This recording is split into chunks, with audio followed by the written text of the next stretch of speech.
not Lololo. The hashtag at hashtag AHAIC 2025 and hashtag AHAIC Youth Summit. And make sure that when you do that, because it's a youth summit, right, you take YACT at YACT_Africa. Do you want me to repeat the hashtags? Or you are in the demographics? Okay, so I guess we are in the demographics, but I'm going to continue to repeat them as we continue with the conversation. Remember, it's hashtag AHAIC 2025, hashtag AHAIC Youth Summit. And make sure when you take pictures of me, guys, take the good side. Yeah, you must get consent also. So also, again, one other thing I want to stress, if you're posting pictures, if you're taking a picture with somebody, please make sure that you get consent before sharing. Because I know others have told people that they're going somewhere. They didn't be truthful in saying they're going to a conference. So we don't want to be exposed. So for the next session, as I've said, it's a movement start, this session. It's very hot like a heater. But the purpose of it is also to explore careers. You know, we have different types of careers, right? And we have people that have came before us, and it's best to get information for those who have came before us. But also, the most important thing is to also engage. So yes, you'll tell us what you went through, what can we expect in these careers, but we want to engage with you to say, if I get into this career, things have changed. What is it that I will need to also do differently? So I'm going to introduce the moderator for this session. He's very beautiful, he's very handsome, and he's very hot, like a heater.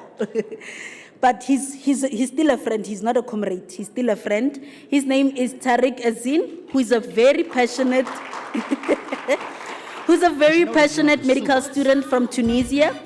He's deeply committed to global health, with special focus on environmental issues. So for those who are into climate change, he's your guy. Make sure that you speak with him.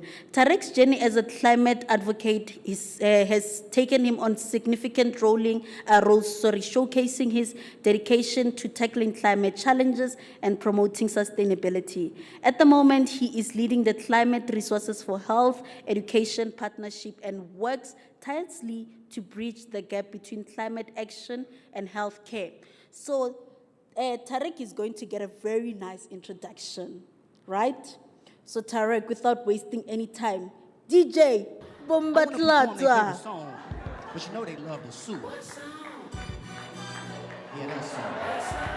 How maybe I think about it. Don't let me slow it down. Say it, ladies, do me this song. Hi everyone. Who knows how to do the sea dance? Can we have the music again? Hi, my name is Tariq Azin. I come from Tunisia. It's lovely to be among you today.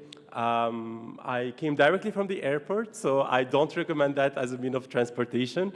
But the only solution to deal with this is being a young person and to be able to face difficult situation with a young spirit.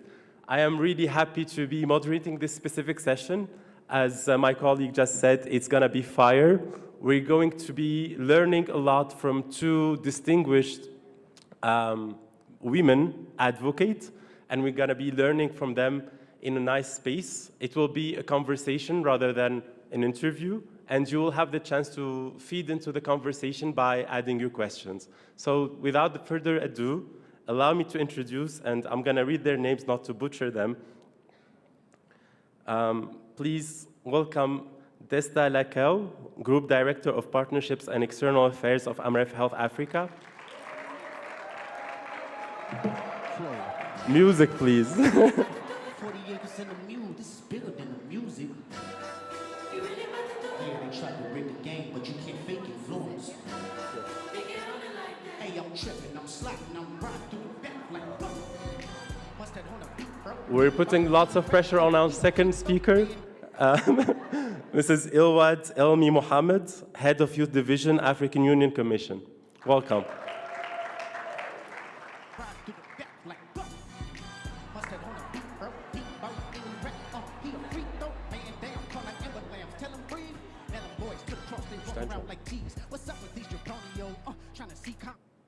Hey. Hi. How are we doing? We're doing fine. Super. Fine. So most of the people in this room are curious about what you're doing, and we're looking forward to hearing wonderful insights from both of you. We're going to start light. Please tell us about yourselves, not just what you do, but who you are as a person. You want to start? No, you start. I start. Yeah. First of all, who is our moderator? Can you hear me? What's your name? Lerato. Lerato. Okay. So Lerato gave us her name. So I'm going to start with my name because she gave us a very long name. It's a very kind of Southern Africa kind of business, right? But what she doesn't realize is that I hail from Ethiopia, where our names are first name, father's first name is your last name, etc., etc. So my name is Desta Laqo Mulat Bayena Waldamare. Please let me write this down. Write it down. And born and raised in Ethiopia, educated in the US, worked there for many years in health and health development now, and decided at a certain point we need to come back home. And home means anywhere in Africa. So I'm based right now in Kenya, loving what I do, work with partners like Joe Africa, CDC, WHO, a number of you in this room, and I'm really happy to be here. And I'm really glad you're moderating because in my language, Tariq means story. Okay. So this is a good storytelling moment. Thank you for having us. I'm already inspired. Thank you again for having me here. My name is Ilouad Almi Mohamed. I am the acting head of the Youth Division at the African Union Commission, Women, Gender and Youth Directorates. What can I say about myself? I'm a feminist. I am really passionate about women's rights, human rights. I have the chance now to work with really passionate young people from all over Africa. I have some of them today with me. If Arlette, Tempo, Joshua, you can just say hi to the audience. Yeah, they're seated there. So yeah, I have 18 years now of experience as a women's rights lawyer. I was educated in France, but grew up in Djibouti. Yeah. Super, thank you both. So as we, please, thank you. As we all know, working in global health might be a bit complicated. It's, you don't necessarily see the results of the things that you're doing. And I was wondering if there is an experience that you recall in which you grasped the effects or the impact of what you do for a living. Maybe let me start. And Tariq, I'm bringing you in because you are a climate advocate, what I heard, right? So I would say I am the group director for partnerships and external affairs at Amref Health Africa. I'm based in Kenya, where our headquarters is. And I would say that the one thing, more recent thing that all of us can kind of relate to is around climate change at the intersection of health. And a few years ago, we went to COP 27 actually, COP 27. And we went there to interview, actually work with ministers of health. And what we found when we got to Sharm el-Sheikh is that there were very few health ministers. And because health is not a formal working group of the UNFCCC, health is not considered in the climate conversations. And yet, climate impacts our continent severely in every which way. So if I were to think about something that we've done, I would say the road that we have traveled to bring partners together across this continent to put together a common position around climate and health and bring it to COP28 and have so many ministers of health present too and be part of that whole conversation. And looking also forward in terms of climate advocacy for health, I think if I were to look at I'm not a million years older than you, but I certainly am older than you. But looking back at some of the things that I have done that I think that we should be proud of is bringing health into the climate conversation. So for me, we haven't fixed everything. Does everyone have food? No. Does everyone have health care? No. Is everyone immunized? No. Is there financing for health? That's that's local, that's country-driven? No. But are we making a difference in terms of advocating for the most important things that are going to impact not just me at my age, but you and everyone in this room? Yes.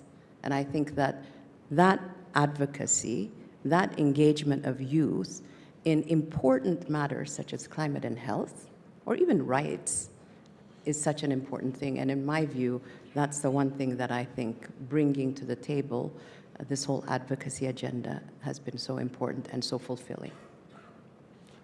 Thank you for sharing that. To begin with, from our outfits, you are younger than me. Let's make that clear. I wish I came in a t-shirt as you are. I actually can relate to what you just said about COP as a negotiator for my country in the COP processes. So I attended COP 27 and 28, and I saw the difference in the presence of the health sector in the climate negotiations. And I think that's something to be proud of, and that's something we need to be present at and leverage correctly, especially for the young people and the ones that are actually facing the impacts of climate change more than others. Other than young people, it's also about the position of Africa in the climate and health nexus and how fragile it is compared to other parts of the world. So we need to step up and come back home, as you said. Yep. I'm going to move to our next speaker. Thank you very much again, Tariq. I think I will go back to what I was saying about my passion on women's rights. I was saying that I was really passionate about women's rights, but there is one field where I really, since I was really little, wanted to work on. It was on ending violence against women and girls. And because of our region, I would say, because we are both from East Africa. In East Africa, we have what we call the practice of harmful practices, cultural practices, like the female genital mutilation, like the early marriage.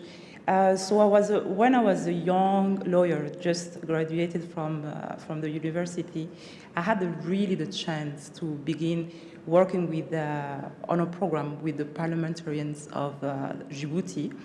And that program actually gave me the opportunity to then present to the parliamentarians of Djibouti the way, a way to see how to actually end female genital mutilation by advocating for a legislation on that field. And I remember, and I think it's what I want to give to the audience today, because I think you have that age that I was a long time ago. I was 23, 24 years old, and I requested actually one of the women parliamentarians to mentor me, to show me the way, to actually work with her on that field. And she introduced to me an international NGO with whom I was working then after a few years to have a resolution at the United Nations General Assembly. And that happened in 2012.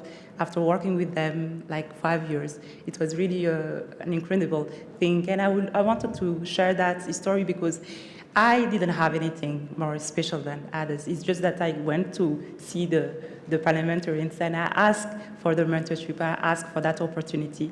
And so this is what I want you, young people of Africa, to do. Just go do whatever you like to do in life and ask for opportunities. And especially when you are passionate, for sure you will be able to do great work. Thank you. Thank you very much for sharing your story about the UN advocacy and also about fighting FGM in Djibouti. Mm-hmm. I actually had a question about how did all of this start? How did the story begin? What drove you at the beginning to work and to become this champion of gender equality? And I'm talking as the men here. I realize how many obstacles women face more than men. So how were you driven by this exact cause and how did it start? It started, as I was saying, because in East Africa especially, but also in other countries in Africa, female genital mutilation is really a big issue. In Djibouti, in Somalia, and I think even in Ethiopia, it's more than 90% of the women who are subjected to that practice. So it was happening near to me, in my family, I saw that and I wanted really to make a change. So because of that, I actually was able to change the point of view of someone of my family, to not do it to the little girl that she was about to actually mutilate. And that was my first, actually, big success. And then when I saw that when we speak with people, when we make them understand what is good, what is bad, and we are able to change the behaviors, the mentality.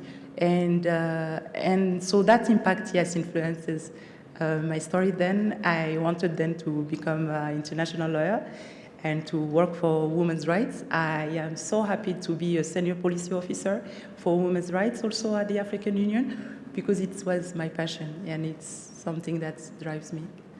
Thank you. I'm gonna move back to you, but before I have one other specific question about how you shared the beginning. I'm sure this journey hasn't been easy for you. Would you recall like specific challenges that you faced throughout the journey, and how would you advise people to overcome them? I think as a young woman feminist, it was the male-dominated spaces that was the most difficult. At that time, and actually still now, we have really small minority of women at the table of the decisions. So when we were going, for example, even the parliamentarians from Djibouti, 20 years ago, something like that, it was really difficult to find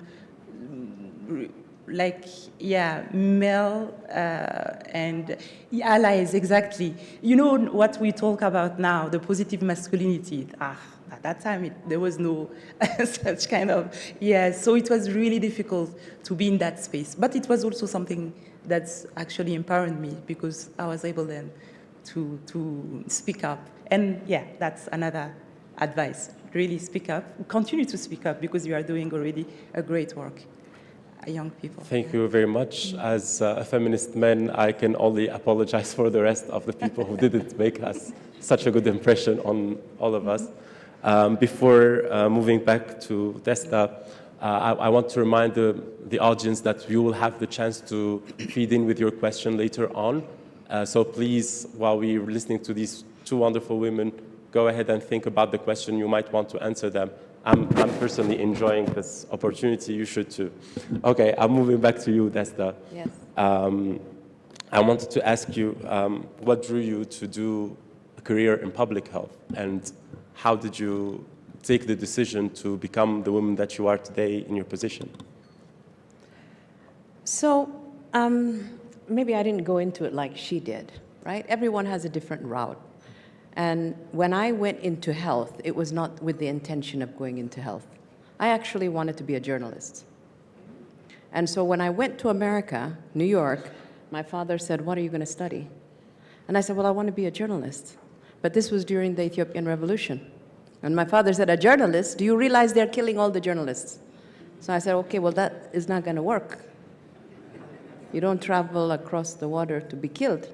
So I said, well, okay, if I can't be a journalist, what am I good at? And I was good at math, actually, surprisingly. And I think I see my CFO down there who's all, I really was good at algebra. And so I said, well, what could I do? And my father said, you know, the best careers. Everybody needs a house, be an engineer. Everybody needs health care, go into health. I don't know where he got this one from, but he said everybody should be a lawyer. There's not a lot of litigation going on at that time. So I said, well, you know, let me try to do pre-med. Didn't work. And I said, let me do creative kind of thing. And I ended up anyway coming back to my initial feeling about communications and external affairs. And in doing so and in getting a job, when you're an immigrant in a country, your first goal is to get a job. That's it, because no one is paying for your education. No one is paying for your housing. So the first thing you got to do is get a job and be independent. And in getting a job and being independent, as a young person, it meant taking every opportunity you had and driving that opportunity forward.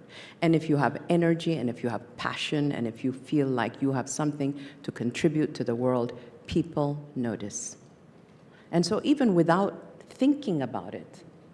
Once I got into the health space, without thinking about it, it went from one role to another role to another role in the area where my strengths were, to the point where now I could say, this is what I'd like to do in the space that I'm in. So some of us don't have that choice, you know? You come, you work, you get an opportunity, and you take it and you run, right? Today, you have a lot of opportunities. There are a lot of young people in this room, not just in this room. The mean age of Africa is 19. Your voice counts. And yet, we don't put our voices out there for those things that matter to us. My colleague here talked about FGM. There's a lot of issues that are impacting young people, right? Follow your passion. So for me, I ended up following my passion, and Jonathan over there, you see, I have somebody who's keeping me honest. He's back there, his name's Jonathan. We need another chair here. Yeah, Jonathan, come over here, yeah. So Jonathan can tell you, when I was hired to do something a little bit different. But then I got here and I said, oh, we really can't do that. Can't do that because we're not ready yet, and what we actually need to do is raise visibility around the important issues and really focus on partnerships. And I ended up shaping my role in a different way. And if you have conviction, and you all have numbers, and you are focused on the right things for the community, for your country, then you make your own road. So I didn't have, Ivy League career or whatever, and then you get somewhere, and then everyone recognizes you. My first big meeting, and I worked with a university hospital, a teaching hospital. My first big meeting in that hospital, in the university teaching hospital, my boss said, come, there's a meeting with the provost and the president. And I came, and I was younger than most of you in this room, and I went to that meeting, and there were no chairs around the table. So she said to me, not a he, she said to me, there's not going to be a room, so why don't you sit over there? And over there was a radiator. This is the truth. Was a radiator, and I sat on that radiator the entire meeting, feeling a little warm. But I didn't move because I didn't want to leave the room. And I felt like I was in the presence of the gods that were making the rules and the whatever. Right? So I think that what you need to do is you need to know you have a space. At that time, I didn't feel I had the voice. Today, I would say, heck no, that's too hot. Let me bring my own chair. And I think that's what we need to do as young people, is if there is no chair for you, bring your own chair to the party.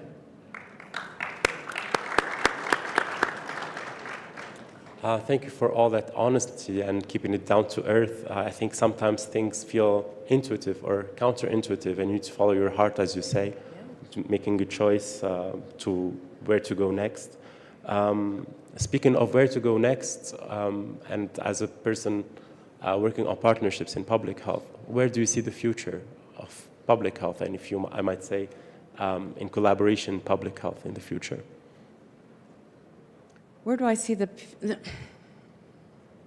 Gosh, they didn't even give me the questions ahead of time, right? What do I think about public health? What I really think is... We're keeping it honest. You're keeping it honest. I think that we're in the right direction for public health. I think that we're looking at all the high notes are already out there. I think that what we are missing in public health today in Africa is engagement of young people. And I think that you have a very important role to play on this continent, and you need to stand up and take responsibility. Earlier when I was sitting down, a young man said to me, oh, there are a lot of young people who are protesting for your right. Yeah, go ahead and protest. Hold your governments accountable. The most important thing right now today is that countries need to invest in domestic financing for health. So what are you doing? Don't ask me, look, I am sunsetting. Yeah? Why don't you ask yourself, what are we doing to ensure that our governments are investing in health, in our countries, in our communities? How can we as young people step up and help the governments run health facilities, run health programming, advocate for the right things, right? So for me, the most important thing in health right now is, number one, wellness. Are we keeping ourselves healthy? And the second thing really is, Are we really standing up to say, we're here? Let me tell you, NCDs are rising in this continent. We haven't even dealt with communicable diseases. NCDs are rising. You have communicable diseases, NCDs, etc. The entire continent is worried about keeping us healthy. And so there's a whole thing around lifespan versus your wellness span. How well are you? Health span, right? And so our entire health system is worried about lifespan. Let's keep people as alive as long as possible. But we should really look at wellness because we're such a young population. So how do we focus? So if I say what's most important, keeping ourselves healthy for longer. Not alive for longer, but healthy for longer. I'm sure young people in this room have shown how they demonstrated and worked toward different causes, including health, but we're enjoying this specific space to learn and to have this kind of intergenerational dialogue to see what we can do more and learn from the experience that you obviously have more than we do. And in that sense, I would like to give the floor to the people here. Okay, I have a round of hands. Should I take them myself?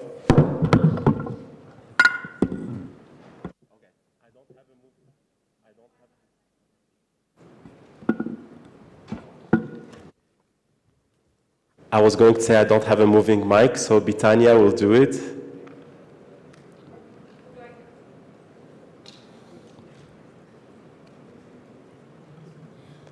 Sorry, so this goes to, thank you for having female panelists. By the way, the International Women's Day is just around the corner, right? So for the youth, the ladies, the adolescent girls who could not come all the way to AHAIC, Desta, I'm asking you directly as a partnerships director for comms, Amref. What would be the one key message you'd want that young adolescent lady in the village, in the rural area to hear from you out of your experience? What? Do you have where to note? Whatever, the one thing, the one message. They don't have where to note, so maybe one by one. Let's do one. I'm saving your one-on-one, yeah. What's the one thing I would tell a woman? I'm sorry, I didn't catch that 100% yet. That's a little bit of dementia going on. Okay, what would you tell the adolescent girl in a rural village? Because they don't have access to the rural adolescent girl that doesn't have access to AHAIC. What's your message to her? For an adolescent young. We're about to commemorate the International Women's Day on the 8th of March. Yes. Yeah. So what I would let me tell you something. Let me put my laptop down. I don't even need a note for that. Women, young women, and women in general are very, very resilient, and we're very strong, no matter where we are, whether it's in a village, whether it's in a city. And I would advise those young girls to go for your dream. Your dream is reachable. It doesn't matter what your circumstances are. Go for that thing that will make you achieve what you want to achieve. Have a dream and pursue it. That's what I would say. And there are many different roads to achieving that dream. So as a young lady, have a dream. Find a mentor if you can, but if you can't, have a dream. Today you are connected. You're taking a picture of me on that phone. That phone is going to be messaging everyone. You are the most connected generation ever. Whether you're in a village or a city or metropolitan area, connect with each other. Share your dreams with each other. Share opportunities with each other. That's what I would say.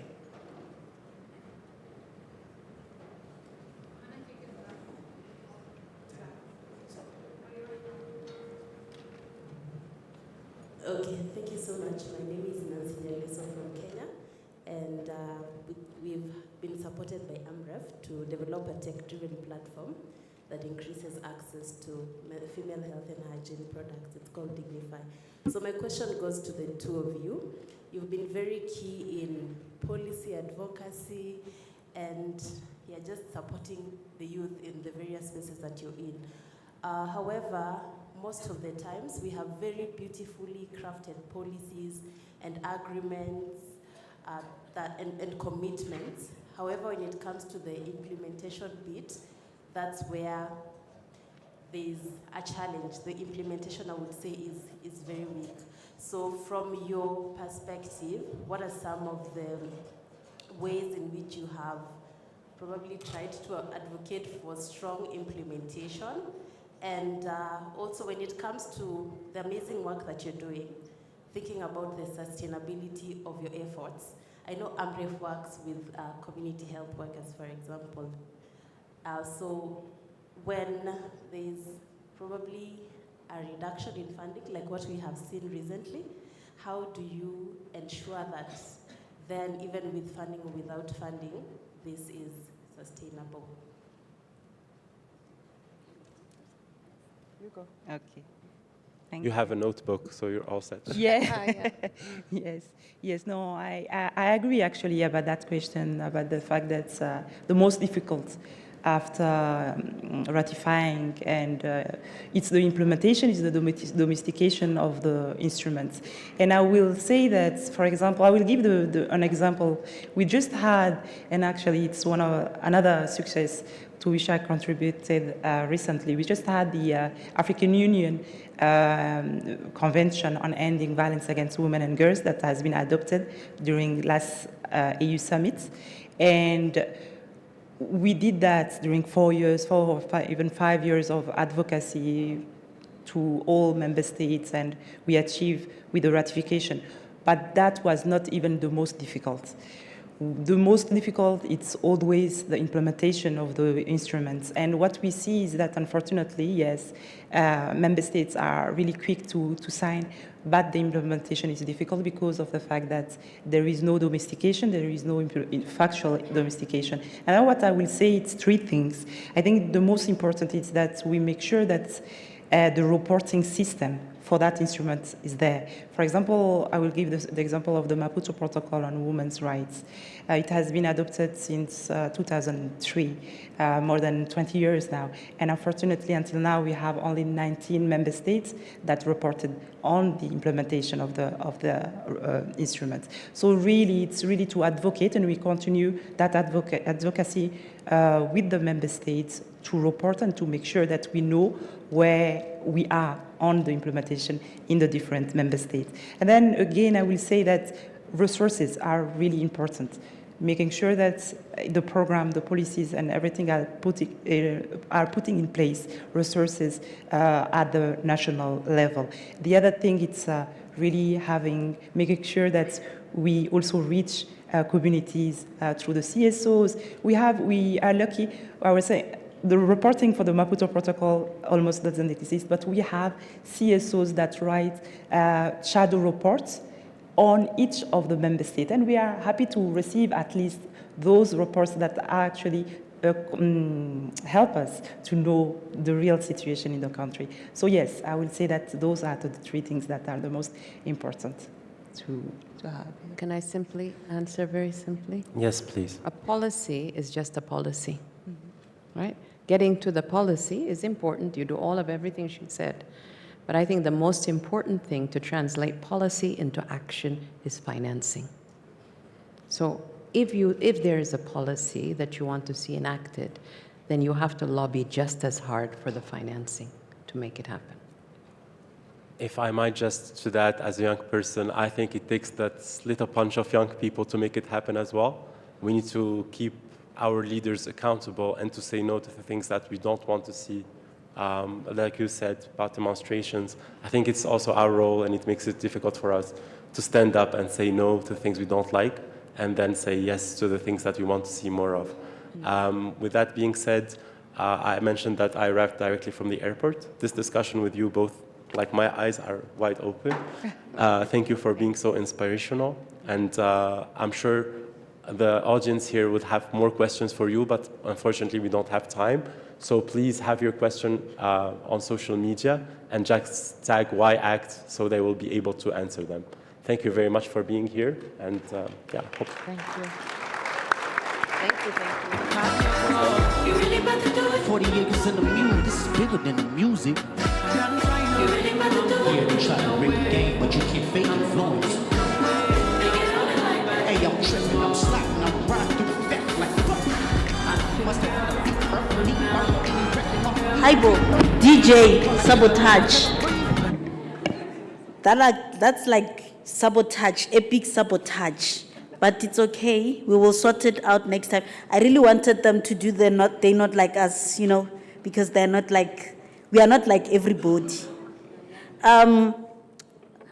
Okay, they're still taking pictures. Paparazzi. Oh.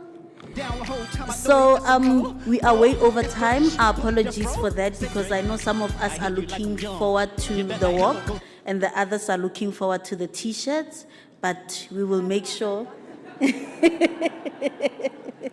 So I will make sure that we sit. I'll sit on everybody's neck so that we sit on the speakers and everybody, and we are on time. But thank you very much for that session. As I've said, we are, women. Women are not bossy. We are logical. Women are not emotional. We make sense. This thing, women are emotional, women are bossy. If it was done in a different gender, they would say it makes sense. But let me not get into that. But what I've picked up from this session is that success is 95% of hard work and 5% of luck. So don't say, I'll wait because I'm in Africa, opportunities will find me. Go out and look for opportunities. But I'm going to get into the next session. And this session, before I start it, and I'm going to start it with, we all have a story to tell. Everybody has a story to tell. It's either good, it's either bad, it's either emotional, it's either triggering, but everybody has a story to tell. And what you do with that story, it's up to you. So when it comes to forging ideas, coming up with solutions, and committing to what you want to do in life, it's up to you. Hey, look at me becoming a motivational speaker. I don't want to be those people that will say you will pass through a needle and you see that there is no way that you'll do that. So this next part of the session, we are moving from, is it Gen, it's not X, that one, the generation that was just here. Let me just not mention it. We are moving to Gen AZ, whereby it's a TED Talk. We are having nice, beautiful TED Talks today. We have two young people that are innovators that have turned their challenges into opportunities and solutions. So I want them to talk about themselves, blow their own horn, tell us about the work that they have done. But firstly, my first speaker is a young man. His name is Emmanuel Cosmas, who is from the UNICEF, who is a UNICEF youth advocate and a member of the AHAIC Regional Youth Steering Committee. So Emmanuel will be sharing with us his story. He'll tell us what is it that he's good at and why is he here to share his story. DJ.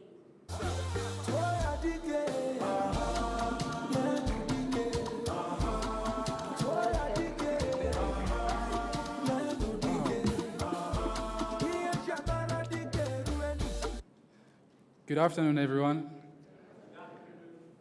So back in the days, I was a scout, and I was assistant chief commander in scout. And one of the common sayings that we had was, we, and then people respond, wow. You know that? So I'm going to say we, and you guys are going to say wow. Is that okay? Now I need the youth energy in it. We, wa. So when we went to a new place, our commander, the chief one, always told us we need to shake the bulbs so as they know we're here. And I want you as young people to shake the bulbs with your voice. Is that okay? Yes. We, wow, we, wow. Cool. Now we are going to change that, and we are going to focus on health, but it's not going to be that loud. I wrote my speech when I was coming here on my flight, and so I'll have to read it. But one of the statements that I wrote was, to build a healthier Africa, it begins with youth. So I'm going to say it begins with youth, and you're going to say to build a healthier and sustainable Africa. Is that okay? To build a healthier and sustainable Africa.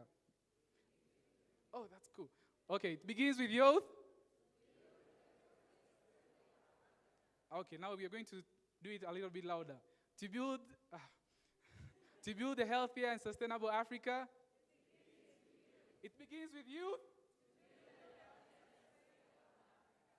Thank you. Okay. So the focus of this part of discussion today is about innovation. And innovation to me is not only about doing some rocket science, build machines and all that. To me, it's about realizing a problem in your community and coming up with unique solutions or way to solve those problems. Those problems can be economic, health issues, or it can also be other community problems. And that's what I have always looked at. And back in 2015, I was 12 years old. Something happened. I was just at home seated, and I was listening to the radio, and there was this reporter who was talking about heart attack issues. And by that time, I was just 12 years old, but I wanted to do something because the reporter was saying there are many people who are dying of heart attack at that time compared to the early times. And I think most of us would agree to that. In the 90-something and back in the days, not many people were dying of heart attack. And so when I heard that reporter talking about it, I wanted to do something. And guess what I did? I did a heart dissection, but I used the specimen of a cow's heart. And so I spent day and night reading books about a human heart, and then I went to use that knowledge to explain the cow's heart as a human heart. I also explained diseases of the heart.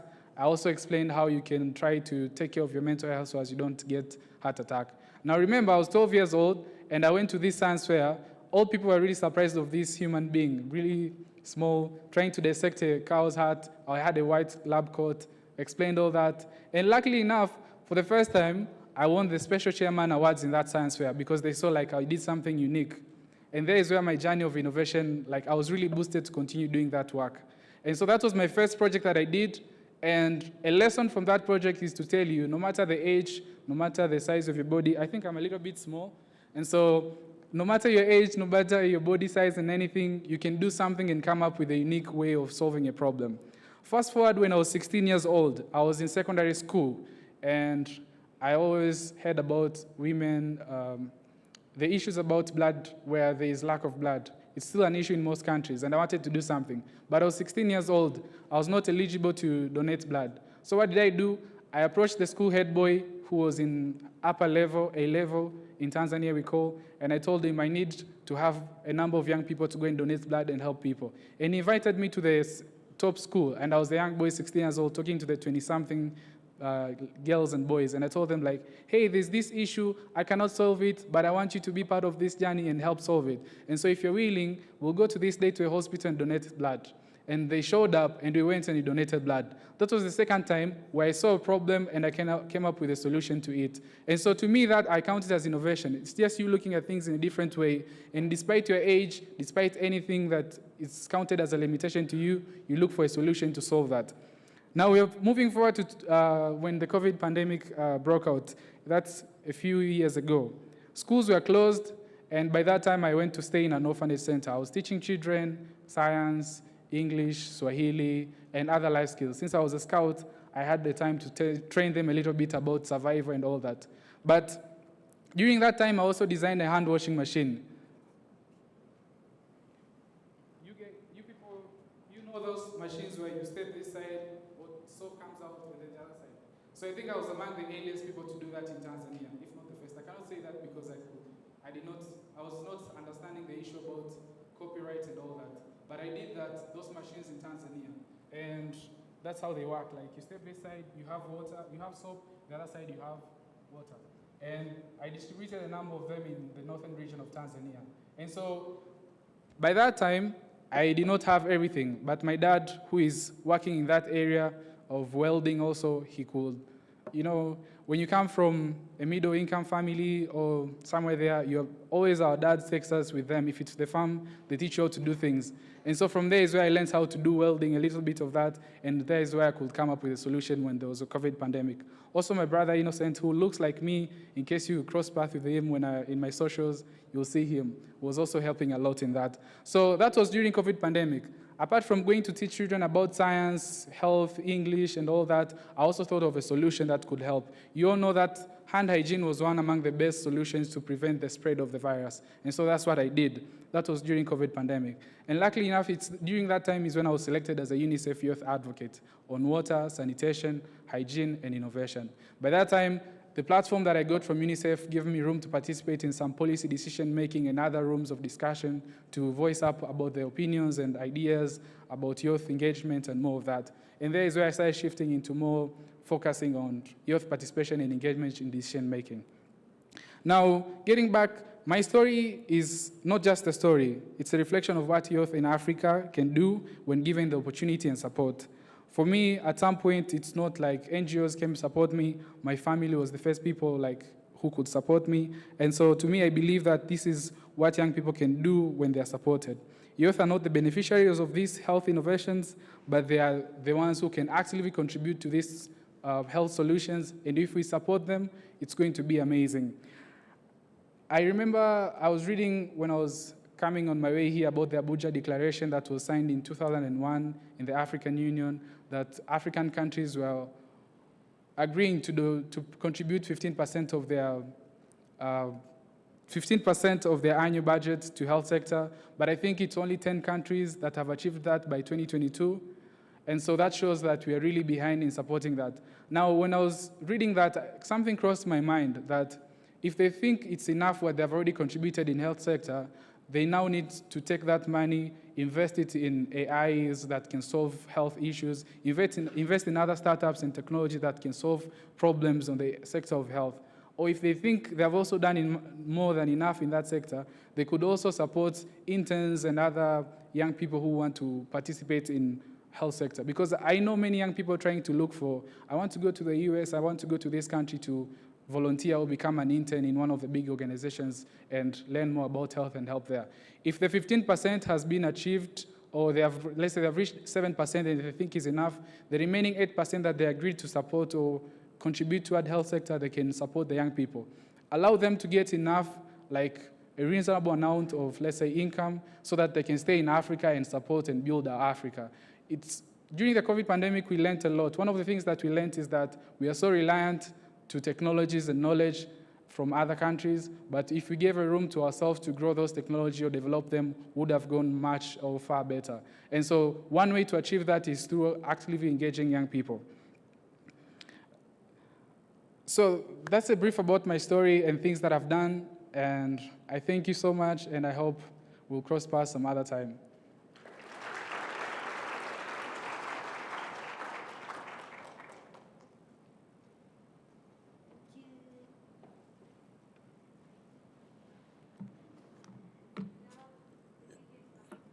The DJ is an EP, enemy of progress. So it's okay, but even if the DJ is an EP, one thing about Emmanuel is that he has arrived. That's why the session, it's called I Just Arrived. Does it make sense? If you don't get it, forget about it. So thank you very much for that story, Emmanuel. What I'm gathering from everything that you just said, it's that it begins with you. And I love the chant that you made. We must go outside and toy. You know, as South Africans, we like toying too much. So these days when I toy, I'm gonna go, it begins with you. They forgot it. You see? But thank you very much for that, Emmanuel. The next speaker for our session, which, as I've said, it's called I Just Arrived. I'm going to call on Dominique Ladi, who is the founder. Listen to this. You must listen. Mamela Ukwelaretsa is the founder and CEO of LADX, which is an international parcel delivery company. So these days, if you want to send me, like, you know our Ugandan and Ghanaian friends, do we have them in the room? Yes, so you must use Dominique's services when you want to send me cloth to make a nice dress, ne? Please. So Dominique, where are you? DJ, don't be an EP. DJ, Dominique, don't come on stage until DJ does justice.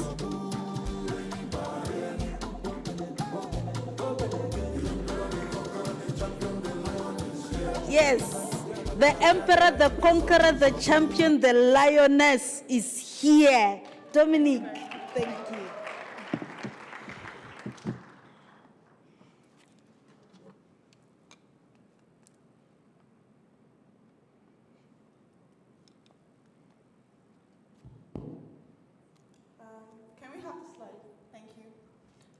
Good day, everyone. So let me correct the name. It's Dominion, not Dominic. But thank you. My name is Paul Dominion Ladi. Now, 12 million is the number of youths every single year that is being released into the labor market in Africa. But 3 million jobs is what we create annually. The African youth population is growing at a rate of over 5% per annum. It means that by 2050, we're going to have a youth population of over 800 million. We're going to make up 1/3 of the entire world youth population. There is no job, no structure, unemployment is on the rise, and it will keep increasing. Now, what this means in other words is that nobody is coming to save us. There's no structure today, there's no structure tomorrow, nobody's coming to save us. But I want to put it to you that the youth population is not the problem, it is the solution to the problem. As a matter of fact, unemployment is just one of the many challenges that we face as youth in Africa. We still have the problem of poor health care, we have the problem of insecurity, we have the problem of food scarcity in so many areas. We also have the problem of period poverty for a lot of women in different communities. Now, what we're going to do to solve this problem is not sit down and complain about the problem or just list the problem or have meetings like this to talk about the problems. We're going to move our perspective from thinking about the problem to think of how we can change those problems into opportunity.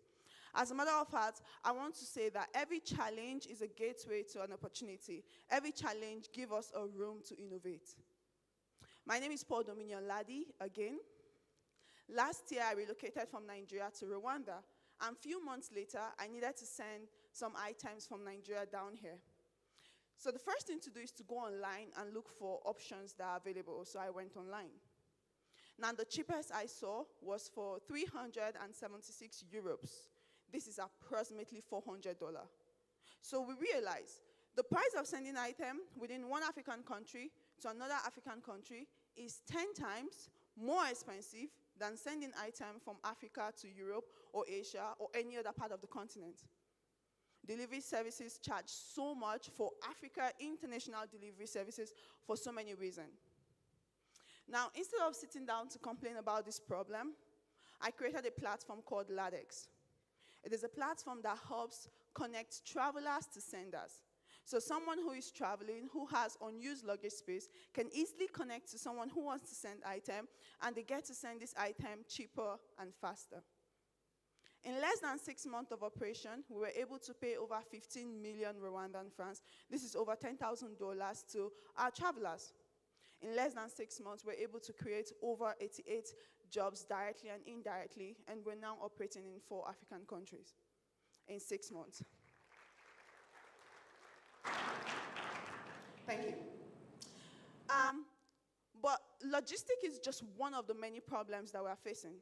As a matter of fact, I came today to show you so many other beautiful young Africans in some of our countries who have been solving many challenges that they themselves face.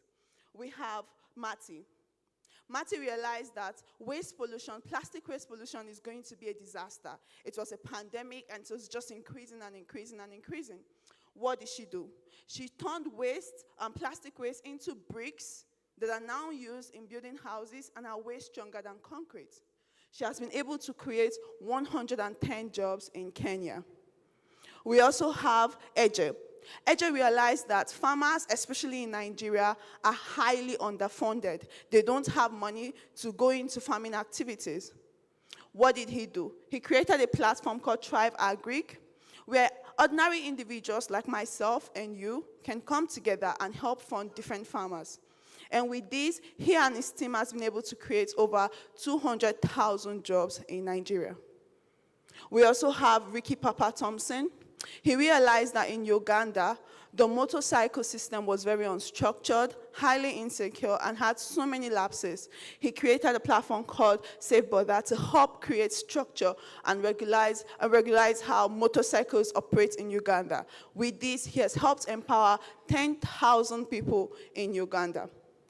Now, the truth of the matter is that just one person, 2 person, 3 person alone cannot help solve this problem. My name is Paul Dominion again, and my mission is job creation.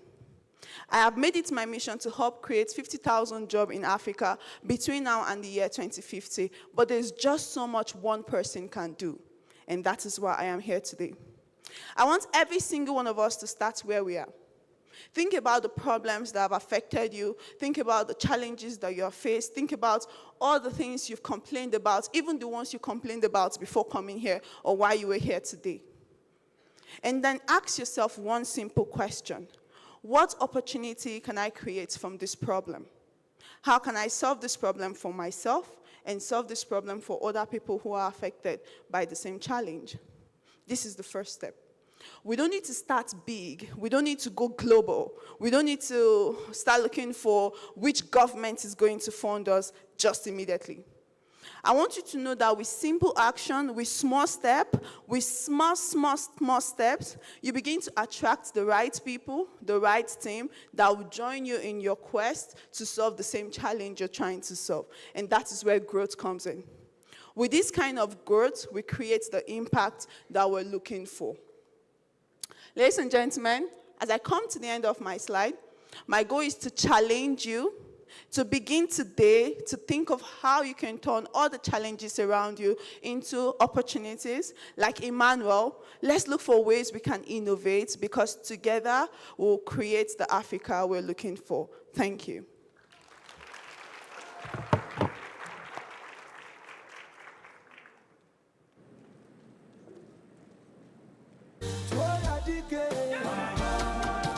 DJ, wake up, please. Okay, I want to set the stage for the next session. What you saw today is that public health is not only left for medical doctors. You saw Desta's story of how storytelling is impacting how we do public health and how we're raising funds and how we're influencing policies. And you saw Ilwad's story where, from the policy and law angle, how she's making sure that female genital mutilation is being reduced. And we're making sure that our women and young girls are maintaining their health and their rights and their dignity. And that's from different generations. And now we saw the just arrived session. Ladi, how old are you? 23. How old is she? 23. And how many jobs has she created already? 88 plus. And she's just arrived in her 20s. That's why we called it I Just Arrived. Emmanuel, how old are you?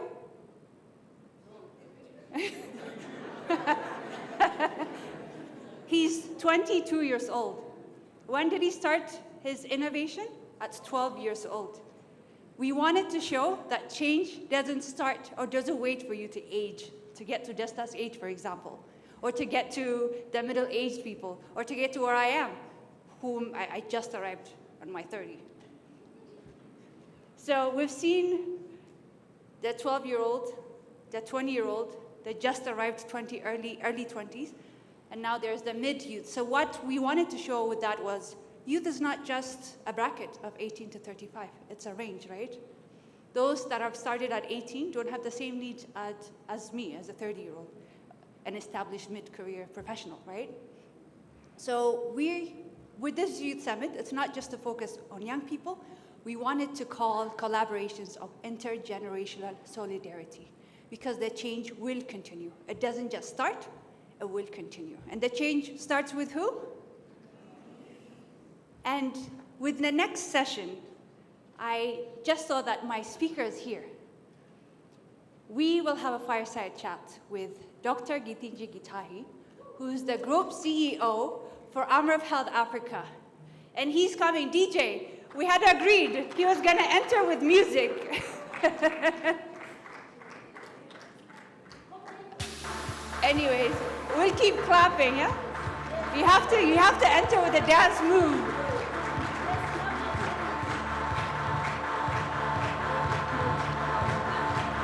Our moderator is going to show a challenge. This is a dance challenge. Everyone will join. Everyone!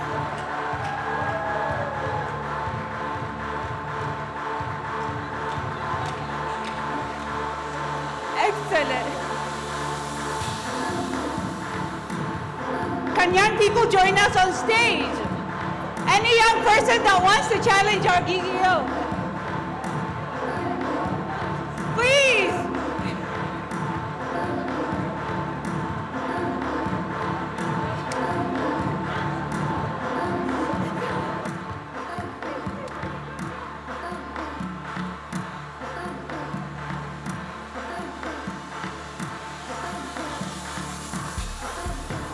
Woohoo! A round of hands for all of you. Excellent. What an entrance. What an entrance. You sit in the middle, and we can remove the other chair. Thank you so much, Dr. Githinji, for making the time. My supporters, you'll take this for later. So, welcome. Does this work? It does. Okay. They will adjust the volume. Oh, good. Thank you. So, I just introduced you as Dr. Githinji Gitahi, the Group CEO of Amref Health Africa. But who is Githinji, for those of the young people that may not know you? Who is Githinji? Where did he come from? Did he know that he would become the global CEO of the largest Africa-based public health organization as a 10-year-old, per se? Wow. Good afternoon. I'm thinking about the answer first. Is everyone here a young person? Oh. Yeah? If you're under 35, raise up your hand. Woohoo! I was watching closely. There's some people I know who wish they were under 35. And they're here. Yeah, they're here. Just, if you have one next to you, just tell them, it's okay, you're in the right place because your heart is young. Your heart is young. To answer your question, I was born in 1970, so I'm turning 55 in a few months. And I was born in rural Kenya, number 8 to a family of 9. So my mother was what you may call a peasant farmer. My father was doing some informal jobs in Nairobi. And there was no TV, there was no radio, there was no newspaper, so I did not know that there was Amref Health Africa to begin with. And therefore, I wouldn't have had the desire to work there because I didn't know about it. Because at that point, the information available to me was what my neighbor told me and the kids I met when I went to school. So the data that I had, the information that I had was that, and therefore my dreams were informed by that environment. And my dreams at that point, I remember, Bitania, when I was about 10, as you asked.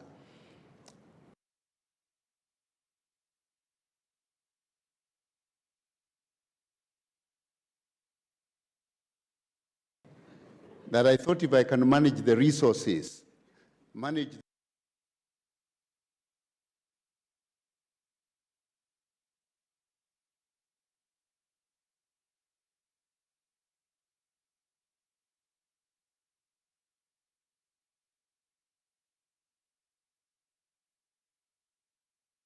if you can get it. And specifically one incident that comes to mind at that time, which is why I'm very passionate about social justice and public health, is that my local, what you call in people who are a bit more middle class and above, kindergarten, that time was called nursery school, I think we called it early childhood education, was offering porridge as part of school feeding. And that kind of defined my going to school. I don't think if there was no porridge, I would have gone to school, actually. So, no, honestly, because there's one day I was going to school and I was about 5 or 6, and I was walking as young people do. When you let your child, now I know you take them to school with cars and that kind of thing. At that point, you're just walking, and then you keep wandering around, and you don't get to school on time because you're wandering. And then I went and wandered in someone's farm to look for macadamia nuts that were just lying on the ground. And the neighbor's dog did not take that very kindly. So the neighbor's dog chased me down the road and beat me on the thigh. But because of porridge, I limped all the way to school. So I think porridge and the school feeding had a big part to do with my early life. Wow, what a story. Yeah. So we had a TED Talk speaker right before you that also experimented at age of 12 and then found himself now as a public health advocate At 22, he's already done so much. Was there a time in your 20s, because we were now dividing it, early childhood, your 20s, your mid-career, and now you're still a young adjacent person? Was there a time, was there a defining time from your youth that shaped your journey? We've heard about the childhood, now accelerating to the youth, zooming into your teenage years and your 20s. Yeah, I applaud somebody who's actually made so much achievement at 22, and I know many young people are way ahead. At 22, I was just getting along. I didn't have big dreams for the world. I didn't know what was going on, but I had big dreams for the people around me. And I think for me, when I finished high school, before I went to university, I went to be a teacher in a school. And when I went to be a teacher, I was about, at that point, I was 20, waiting to go to campus, and I was teaching in a local school. And at that point, it occurred to me that the school headmaster was generally mean to the people. And what I did is that it hit me so much, because I think I wasn't used to people being treated badly, that I mobilized the school at 20 to write a protest letter to the Ministry of Education in Kenya to protest about the way the headmaster was treating the teachers. Of course, the letter never got anywhere. Just like many of your letters don't get anywhere, actually. When you're young, you send a letter, you know, okay, you know. So it didn't get anywhere. But I think that, for me, was a transformational moment, that you could actually mobilize for social cause. Even if the result didn't come, I was able to look back and say, I mobilized for a social cause. And I think that kind of was foundational for me. So when I went to the university, I got involved in social causes quite a lot. I was in student leadership, again, driven by social causes. And we were, you know, going to look for politicians to discuss how they could help their communities to improve their health. And you would go and visit them wherever they were, and see whether they could actually give us a little money to go and help the vulnerable in their communities. So that kind of set me for a journey of social justice, which is foundational for me. Yeah. Excellent. I was also thinking where I was at 20 because I asked the same question. I'm a decade away from that now. Some people don't have it clear at that age. When I was in high school, I actually thought I would become an astrophysicist. Desta was telling us she was good at math. You knew what that was? I knew what that was. Oh, all right. I saw, I heard it on the news when I was in the 3rd grade, the first thing about astronomy, and then I was so sure I would become an astrophysicist. Never thought I would end up in public health and where I am now. But joining university, I saw that university wasn't being a space for young people to create the skills that they need to tackle life. And that's when I started my youth leadership journey, where I mobilized young people to really be the leaders that the society needs them to be. And then now we're here at 30, leading the youth programs at Amref as the youngest director. Having a chat with my GCEO. So was there a time where you doubted yourself? We wanted to also now, of course, the journey was good. Now you've done your 20s, where you mobilized young people for social justice. In your 30s, where were you? And was there a time you doubted yourself? And how did you make sure that you were out of it? You stepped out of the comfort zone. I doubt myself every day. Sometimes, you know, I think the doubting yourself and doubting myself has been part of my life. But I think that the difference has been that I have always been of a believer that even when there's doubt, a decision is better than none.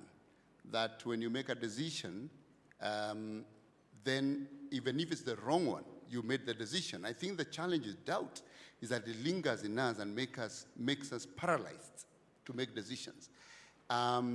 What I learned later on when I look back, because a lot of this, you know, life is more like a post-mortem. You know, you look back when you're here because you know all the mistakes you made and the results of them. And it's almost like you're looking at, sorry, I'll be a bit morbid because I'm a doctor and I've been I've done a bit of pathology, you have to open the body and say, what killed this person? You know, and then you have everything in front of you and you can say, oh, the heart was like this. But the doctor who was treating that person could never had the chance to open the body up to check whether the heart is okay. They had to guess. Life is like that, that actually when you're moving forward, you're having to make decisions based on your own data, your own analysis at that point. But it's only when you've made the mistakes, the doubts, and you move forward that you do a post-mortem and you say, that was stupid. So it's always in retrospect because there's really no manual. So there are many mistakes, of course, that you make in life, but the most important thing is to actually make a decision. But in that, what I've learned later is that when you're making decisions, you need, like when you're, and maybe let me take the analogy of a chessboard. Life is like a game of chess. Which is the most important piece in chess? Who has played chess? Which is the most important piece on a chessboard? Is there? It's the queen, isn't it? Now, when you start to play, sorry? It's the most powerful. Therefore, you know, you can say the most important. It's the most powerful. And when you look back, you say, what if you made a decision that sacrificed your queen when you're young? What if, and what made you not sacrifice your queen when you're young? But you're looking at this in retrospect because you didn't know what your queen was at that point. And I think that when I look back, I say, I was lucky, I was fortunate that probably the environment around me, the family, the kind of data I was getting, the friendships, helped me not to sacrifice my queen. But it's not something that I thought about proactively. But when you're young and you have the opportunity to be in these conversations, then you can have the post-mortem experience proactively by saying, wow, what is my queen? Now that I heard about that, what's my queen in my life? And what queen in your life is, what is that thing that you will not do? Not what you will do, because you will never know what you will do, because things change. I never planned to be in Amref. I never did. I just found myself there working with fantastic people. Before that, I was in pharmaceuticals. So I never planned to be there. But something led me there, and that was fate. But if I had sacrificed my queen, I would never have had that opportunity. And therefore, it's important for young people to ask, what are those three things that I must never do? Because these three things could sacrifice my queen. If I was a young girl or 12 years, I would say, I will not get pregnant before 18. Because that could be a queen. It could change your life completely. It could make sure you don't go to school. So I would say, my queen is that I will not get pregnant. Therefore, I'll do everything possible. I'll talk to my auntie, the health system, whatever, to make sure I don't get pregnant. If you're a young person in school, you say, I will keep out of drugs, because they could change my life completely, you know. Then, when you've kept out of preserving your queen, then you can navigate the game. You lose a pawn here or there, but at least you give your life opportunity to meet the probability in future. Absolutely. Wow. Our moderator was telling us life is 95% hard work, 5% luck. That's also resonates with what you just said, making sure that you don't lose out, but also, you know, taking bold opportunities to say yes and to try out and not sacrificing a lot to not lose your queen. Last thing, because I know the audience has a lot of questions for you. And the audience, we never told them any of these questions because we wanted to make sure this was as candid and honest as possible. Tomorrow we will start the main conference where we will have a lot of serious conversations. But right now, the honesty, the candidness for young people is what we needed. I'll ask my set of questions with this. You're a girl dad. And it takes also parents to really pave the way to the next generation. So what's the thing that you're most proud of with the way you've raised your women, your young girls? And also, what's your advice now to the young generation that you would give to your own children? I don't know how many people here have children. All right, good. So this conversation is not only for the youth who are here, but the youth that's going to come. And I think that one of the most transformational moments for me with my girls is sitting down with them in a public meeting like this. It was ICPD 25. And ICPD 25 happened in Nairobi. And my daughter was in medical school, above 18. The other girl was just finishing high school, but was above 18 as well, had just finished, was waiting to go to campus. And there was a youth meeting around that ICPD 25, and I invited them to come. But I didn't know what they were coming to do. But I'd been invited to make closing remarks. And as I listened to young people in the room, I thought the most important thing for me to do was actually to get on stage with my daughters. They were not warned, they were not prepared, I wasn't either. And we got on stage, and the first question I asked them was, you're above 18, are you on contraception? And you could have had a pin drop in the room because these were my daughters, this is their father, and that's the question I've asked them, and they have to actually talk about it in public. But I had not planned it. I think it just occurred to me, we were talking about universal health coverage. And I think for me, it sounded so redundant to talk to young people about health financing and the structure of equity and all these things, whereas if they actually don't know the critical element of protecting your queen, none of the other things will matter. So I asked this question to them, and they were almost falling off their chairs. Luckily, we were on low chairs, not high ones, so I was sure no one would get hurt. And my older daughter said, yes, I am. And she said, yeah, you encouraged me to get on long-term contraception, so I did. My younger daughter said, I am not, but when I'm ready, I'll let you know. That was transformational because it opened up for me also a lot of conversational space with them. Because now, if we could do this in a public meeting, then we could do it anywhere.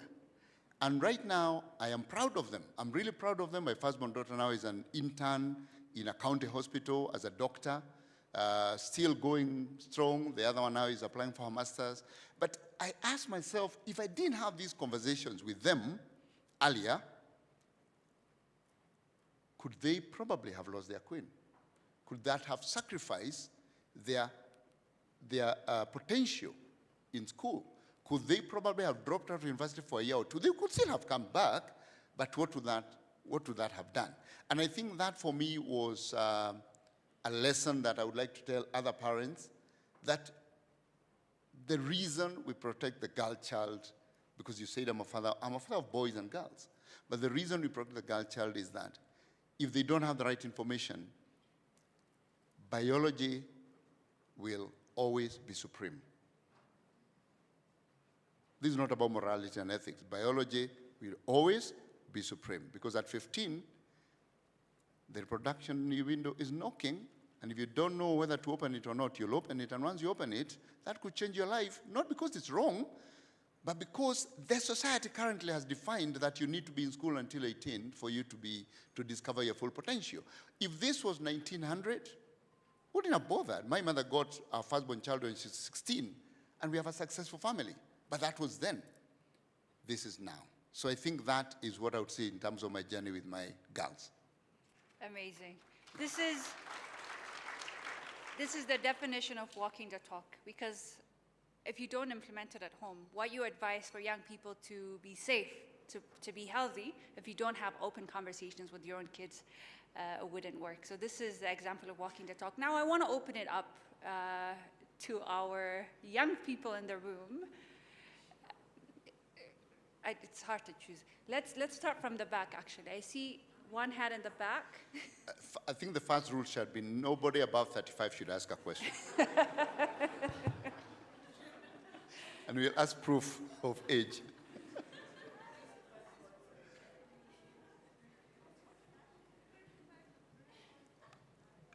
Does it work?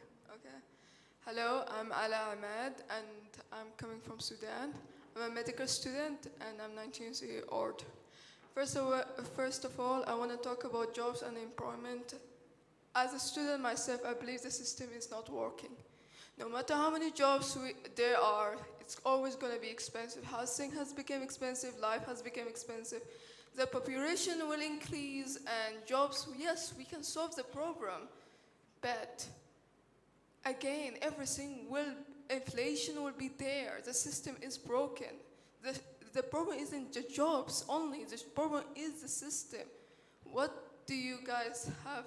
Do you guys have any solution for that, or do you plan for any form of like solution for us to use as a student here? I'm speaking. Yeah. Thank you very much. Should we take a couple more, or you want to address one by one? Wow, I think it's, let me do one by one because I don't think we have a lot of time. And these are complex questions, so if I take more, it is beyond my depth. This is a really complex question, and I think that this is the question that we need to address in terms of the future of the continent. The World Bank has a very simple concept of human capital and says the human capital of a country is the collective effort of the country in terms of giving education and health by the time somebody is 18. Meaning by the time you're 18, you've had adequate health to allow you to learn, because healthy people learn. And therefore, you have had adequate years of education. They say at least a minimum of 11 and up to 14. And you have actually had adequate education. If you look at the continent of Africa, when you put that composite together, you should ideally have a human capital index of 100% by 18. That's impossible. No country has achieved 100%. But Singapore has 86%, meaning that by the time you're 18, you have your full potential. In Africa, the average is 40%. Meaning that by the time our young people are getting to 18, they have only 40% of their potential to conquer their possibility remaining. That's the disaster that we are talking about. But what is it that we need to do as a continent to increase our human capital index? We have to address those issues we're talking about. You have to address health, and you have to address it at primary health care, and then you have to address education. Now, the reason we have no jobs and we have an economy that is fledgling, that's actually not strong enough, is because we failed to increase our human capital index, and therefore we have a very high dependency ratio. Africa must solve its dependency ratio in terms of how many people are dependent on one working person. And that is determined by the age of first pregnancy, is determined by the number of children women have, the fertility rate, is determined by all those things, and teenage pregnancy, as I said earlier, is a big problem. But there are many other complex problems. So Africa must decide today that it wants to deal with this dependency ratio. Because the reason there are no jobs, the reason the economy cannot support us, is because we have a very high dependency ratio. Everybody here who is working is paying what we call black tax, meaning you're supporting a huge number of people, trying to take them to school, and if they're not in school, you're trying to give them a livelihood. So structurally, that must be solved, and that's not a solution for today. So I'm not sure I can offer you an answer for today, but the answer I can offer you is that nature abhors a vacuum, and when there's a challenge, there'll be a solution. That the innovation that we see must be enabled, must be allowed to thrive. But Africa itself, because this question is not about Sudan only, it's about the continent, must focus on creating a common market for these innovations. If you are in your country, in Ethiopia and Sudan, and you have an innovation, your population is the population of your country, largely. If you are in India and you have an innovation, the innovation is exposed to 1 billion people with a common network, a common road network, common education system. We must, as young people, to unlock this continent, advocate for the implementation of the Africa Continental Free Trade Area in its entirety, common passport, open borders. That's the only way that Africa is going to create jobs for its young people. And if it doesn't, the risk is so severe that it is actually an existential threat to the continent, but not only to the continent. but to the world. Because you've seen our colleagues in Europe, every time I go there, they say, when will Africa stop migrating to Europe? So it is not a threat to Africa only, it's a threat to the entire world. And for us to stabilize the world, we must address the issue of that existential threat of a failed demographic dividend. I think that's what I would like to say. We must open the space for the innovation to address today, but change the structural challenges for the future. Absolutely. Yeah. Maybe I would add a bit from a young person's perspective as well. We're not in the same, we have different challenges this year. And when you are young, just by the bare minimum of finishing school, you are secured a job. It was a black and white, it was as clear as black and white. Now it's not. Just because you have a degree doesn't mean that you're guaranteed a job. And what we need to do as young people is invest in ourselves to really stand out, to look at opportunities and grab them by the neck. Yeah. Just like how the 23-year-old found a challenge, and then she now created 88 jobs at 23. So we don't need to sit down and wait for governments to create the jobs for us. It's up to us now to really redefine our thinking, be up to speed with what's going on globally, and now be innovative. Funny you mentioned India. They're the largest population, right? 1.4 billion. What are the doctors everywhere you see? They're Indians, right? I've never seen a broke Indian myself. Everyone that I've met, and the rural settings of Sierra Leone, they're hustling, they're bringing business. That's what we need to do as Africans. We have the largest potential in terms of young people. If young people take it upon themselves to invest in themselves, they will be needed everywhere. They will not be seen as migrants. They will be innovators, businessmen, and expats. So it's not just about waiting around, but what are we doing as young people to come together and create groundbreaking solutions? And to add to what you said, Dr. Gidinji, we need to open the borders. And that's why we brought different people, young people from 25 plus countries here to really seek opportunities from the different countries, see what exists in Nigeria, see what exists in Rwanda, so that you are connected, you can create a job, you can create innovation for yourselves as young people. Don't underestimate the power you have as individuals that exist in this generation. I don't choose to exist anywhere in any generation but now. So yeah, that's just the power of youth. We'll take one last question, one last burning question, because he has to go. I can take two, I think. Oh, She's great. got her hand up all along, and maybe we can go to her. Okay. Yeah. And then there, yeah. Great, we have a couple more. Thank you. Love the socks, by the way, Doc. Outdone yourself today.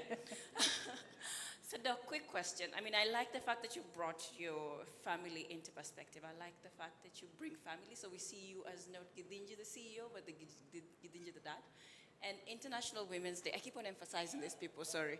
It's just International Women's Day is just around the corner. It's on the 8th of March. I'm sure you have the gifts ready and everything for your lovely ladies. We actually do. But you just spoke about how your daughters could respond to the fact that they either were on contraceptive or were going to access contraceptives. But we do have a lot of adolescent girls within the continent, within the African continent, that cannot access, leave alone the information, but the actual products. And we're seeing a lot of things happening around the family planning space, and it's going to get crazier before the 19th of April. What is your advice around, the policymakers, the stakeholders, who can actually do a lot of things with domestic financing and trying to reach their budget declaration? What would be that parting shot? We've been sleeping, and clearly we felt it with the USAID being shut down. What is that parting shot? I think and this kind of helps me to add a layer to what Britannia was saying, that as you never underestimate yourselves, but never underestimate the power of government at the same time. As you innovate, you must remove what is called structural violence by engaging government and changing policies. Because you can have an innovation, and the policy environment and regulatory environment can kill it. So even as we tell young people to be entrepreneurial, to be driven, we must remind them to create the room and remove structural violence that makes their innovations fail and not succeed. Now, this question of what governments can do, it is absolutely important for any politician or any government person not to see to the next election, but to see to the next generation. And when you see to the next generation, then you ask yourself, we have a little fiscal space, we have a growing population, we have high teenage pregnancy. If we stop this through policy and service delivery, we can actually make this country and this continent prosperous in a few years down the road. The challenge we have is that our governments often look to the next election. And this transformation of providing and seeing family planning, and as I say, when you talk about things like feminism and gender equality, they are not just about gender, they are actually economic policies. And when you see governments see them as economic policies that actually need to provide sexual reproductive health and rights and comprehensive sex education in schools, that it is it's an economic investment. That is where we need to get to, so that they don't see it as money we are spending on contraception. And right now, I saw a headline in my country saying, we cannot have sex now because the US has withdrawn its money. What the heck? Because it is the government's responsibility to provide the condoms and the contraception nearby its people, because it's an economic investment. This is what we need to do. And young people have the voice, and they must have the voice and the energy to enter into those rooms and change the policy and ensure that family planning is not, and this is controversial for me, and I can say this, reproductive health is not about sexual rights. Reproductive health is about social and economic development of the individual, of the family, and of the country. And we must reframe it that way, because the pushback against the pushback is coming because we are combining reproductive health with sexual rights. And therefore, when you have crazy politicians, they come back and say, take out all this because they see us.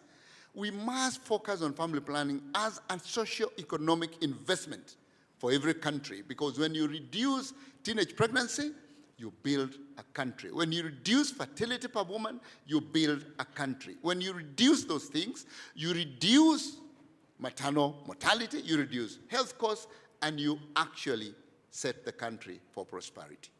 Yeah. Just to add,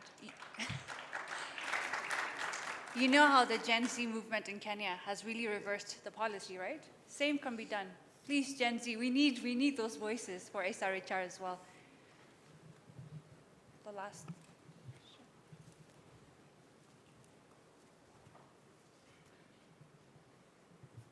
Thank you so much. First of all, I can't agree more with your last point, seriously. Khawla Sliti from Tunisia. I work for a Tunisian organization. I'm a policy and advocacy officer, so we work on public health. My question is, first of all, thank you for the life lessons, I would say, you shared with us. I'll go to bed reflecting on what might be worth sacrificing my queen today. But beyond avoiding mistakes, how, I would say, achieve excellence and bring this queen to the next level and elevate her, to make it a bit more complex, let's say on personal, professional, and especially in terms of impact, how to achieve excellence and not just avoiding mistakes. That was my question. And thank you so much again for your generosity. Thank you. This question of achieving excellence, I honestly think that you must never make the perfect the enemy of the good, in my view. And I think that the pressure that we have in the environment to create excellence, which is necessary, may actually distract some people because they feel if they're not excellent, they're not good enough. And therefore, I think the most important thing is to say, what is it I need to build for the goals that I want to achieve? Your goals. And I think the reason I'm more cautious about the word excellent, and you allow me, is because of social media. That in the age of social media, excellence is defined for you by someone else, rather than by yourself. There are many people here who think until they buy a Lamborghini, they haven't achieved excellence. There's a dreadful story right now going on in Nigeria over this issue. So social media redefines excellence for us. And when you talk about mental health, and this is a big issue for young people, mental health is the difference between your expectation and your reality. That's what depression is. It's the difference between your expectation and your reality. So if your reality and your expectation are very closely linked together, it is very unlikely you're going to have depression. But if your expectation is so much higher than your reality, it's very likely you're going to have depression. Therefore, we need to create for ourselves, based on our environment and based on our abilities, to say, this is what I want to achieve. And that thing you want to achieve is driven by what you see possible, your possibilities, through the data you're processing. The data you process is what determines how you set your goals. That data could be a book you read, a movie you watched, somebody you talked to, who you hang around, these kind of things. Once you have that input from that data process, you then set your expectations. And if those expectations are close enough to your reality, meaning they are achievable, then just follow your passion, follow it diligently, and never follow money. Money is a terrible thing to follow. A terrible thing to follow. In fact, I read somewhere that focus your time on gaining things no one can take away from you. That means the things that you can build, education, skills, networks, character, personality, dignity, integrity, nobody can take them away from you. But money can be taken away from you tomorrow. Well, many of you who are being funded by USAID know that it can be taken away from tomorrow. You know a car can be taken away from you. You know anything can be. So if you actually set your expectations and then you say, I'm going to build them based on the foundation of what is intrinsically me, then the rest of the things will follow. And my story is that everything I've done, I have seen, and this is the secret, that when you focus on your passion, the money will follow. It could take long, but it will eventually follow. But you have to be consistent in your passion. You can't have a passion today, another passion tomorrow, because you saw it on social media. I think that's my response to that question. Thank you. Yeah. Wow. Was that a real fireside chat or what? Thank you so much. I know you have to run, but we will do a very quick group photo before you leave. With everyone here? With everyone here. I don't know how that will work. But as the cameramen are getting together, I just wanted to say that this is just the beginning of the conversation. So make sure that if you find him on the corridors, you can pose your questions to him. We have 3.5 more days to go. Thank you so much, and a round of applause to Dr. Gitinji. Thank you very much. Thank you. Thank you very much. And please enjoy the conference. This is your home. This is your space. Let no one tell you you don't belong somewhere, unless a closed-door meeting, in which case you can find a way to get there. Thank you. Enjoy the conference. Thank you very much for that. Before we take a picture and before we go for a break, just a quick one. We're not only, honored by the presence of Dr. Gitinji. I hope I said it correctly. I didn't butcher it, right? Because I always read it on LinkedIn only. So today I'm able to say it. I'm saying it, guys. Say it with me, Dr. Gitinji. Thank you very much. So we are not only in her his presence, but we also have Her Excellency the First Lady of Kissimo County, Dorothy Nyong'o. If you are here, please wave. Thank you very much for joining us. Thank you very much for joining us. So with that said, we are going to, guys, make sure if you have tissues, powder your nose quickly, because this picture is going on social media. Ne? So powder your nose. We are going to have a group picture. I don't know how we are going to go about it because, hey, young people came up and showed up. So you see, Dr. Gitinji, we take you seriously. I hope you take us seriously also. Yes. Thank you very much. So guys, oh yes, and we also have one last thing to do. We have a challenge. Where is Emmanuel? Emmanuel must come here. Emmanuel, we are going to take you a picture and somebody must do that sound of 20 years later and take Dr. Kitinji a picture. You'll see why I'm saying that. You'll see now. Are you see what I'm seeing? Are you guys seeing what I'm seeing?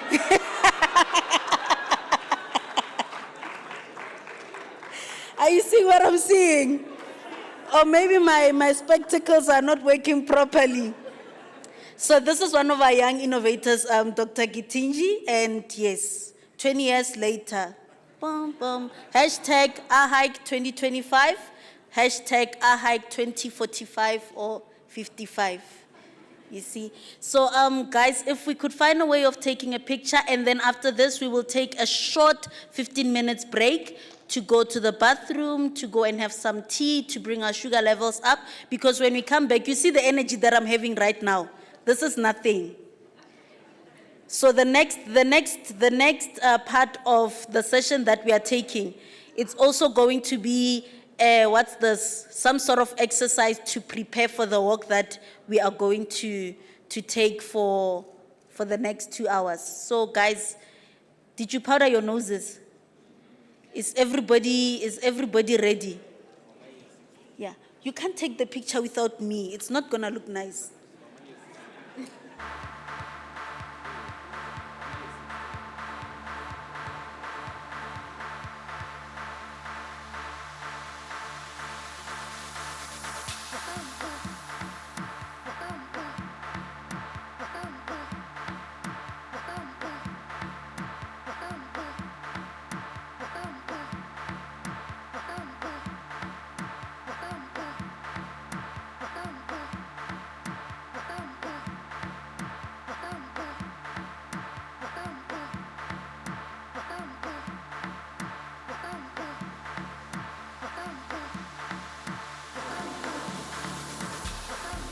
Thank you very much, comrades, compatriots, friends. We will see each other at 20 minutes past 4 o'clock. Please, please, make sure you have something to eat, guys. We are going for a walk.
intergenerational dialogues. As we all know, we clearly have issues with the Gen Z and other types of, the other generations as well. So this mainly focused on the intergenerational dialogue to ensure that we demystify all the myths and misconceptions that we have against the generations, across the generations. Then we had another from Senegal, which was an intergenerational dialogue as well, but it was aimed to break cultural barriers that hindered mutual understanding between young people and the older generation. So I'm quickly going to go to the call of action for this particular virtual consultation. One, it quite resonated well that governments and policymakers should create spaces directly for young people to be able to influence these particular policies, and also have policies that are accommodative for young people. And allocation of budgetary support was one of the biggest things that came out from this particular virtual consultation, whereby young people are really having initiatives, but getting the finances to advance this particular initiative was an issue. So there is a need for governments to have a budgetary allocation to support youths. The youth organization and advocates should actually step up and take ownership of the space. Like Bitania was mentioning earlier on, we should learn to put ourselves out there and learn to take up the spaces and learn to stand out as a young person. So it is a call for action for young people within this particular hall, so that you take action and make sure that you take charge of your life and make sure that you put yourself out there.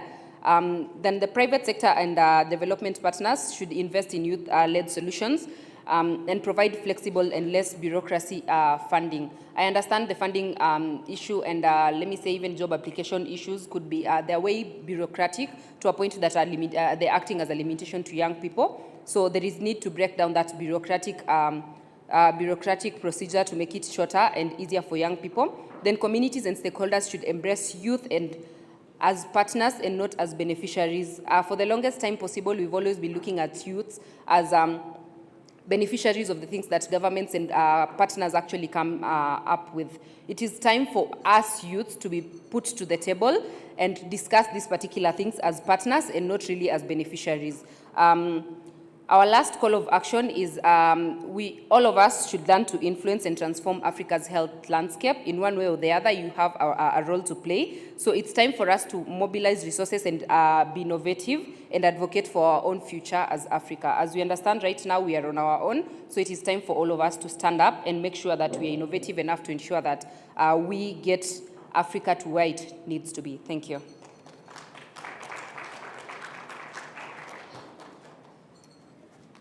Asante sana for that. Yeah, they're saying we are on our own, so we need to make a plan. You know, when you're home alone, even if you don't know how to boil an egg, you will learn.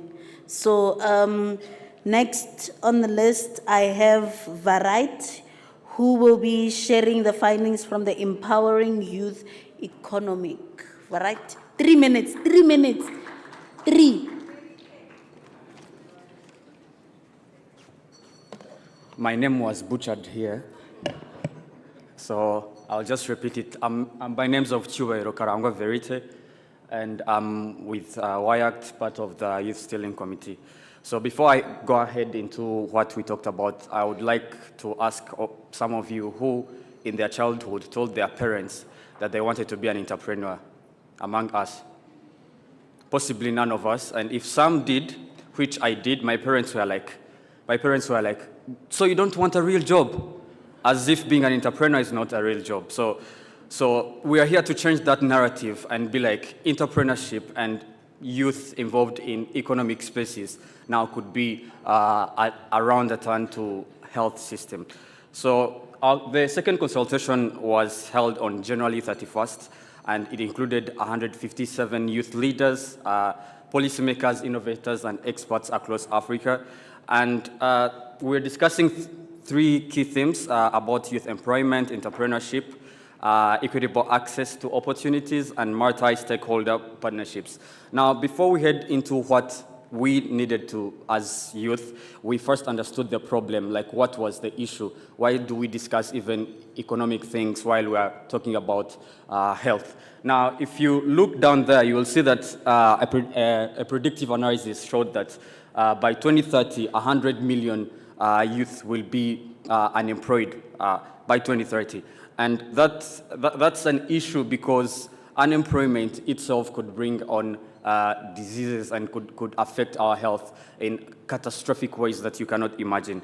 Now, some of the problems that we as youth agreed on that we think were problems was access to employment opportunities. Now, I've tried to apply for entry-level jobs, and they were like, you have to have a 5 years experience. And come on, 5 years ago, bro, I was in high school. How do you imagine me to have this kind of experience? So this was an issue that we as youth raised and said there needs to be a change to that. Now, another thing was the evolving and development of AI. And if you look, the companies that develop AI right now, most of them are from the US, from the Western world. While we as youth from Africa, we are not involved in the production or in the making of this AI. Now, one of the solutions that we as youth think came here to advocate for was to advocate that we need to have AI solutions made from Africa. And this would help us entail maybe make it language friendly, ensure that everyone is accessing these AI tools and able to use them as economic enablers.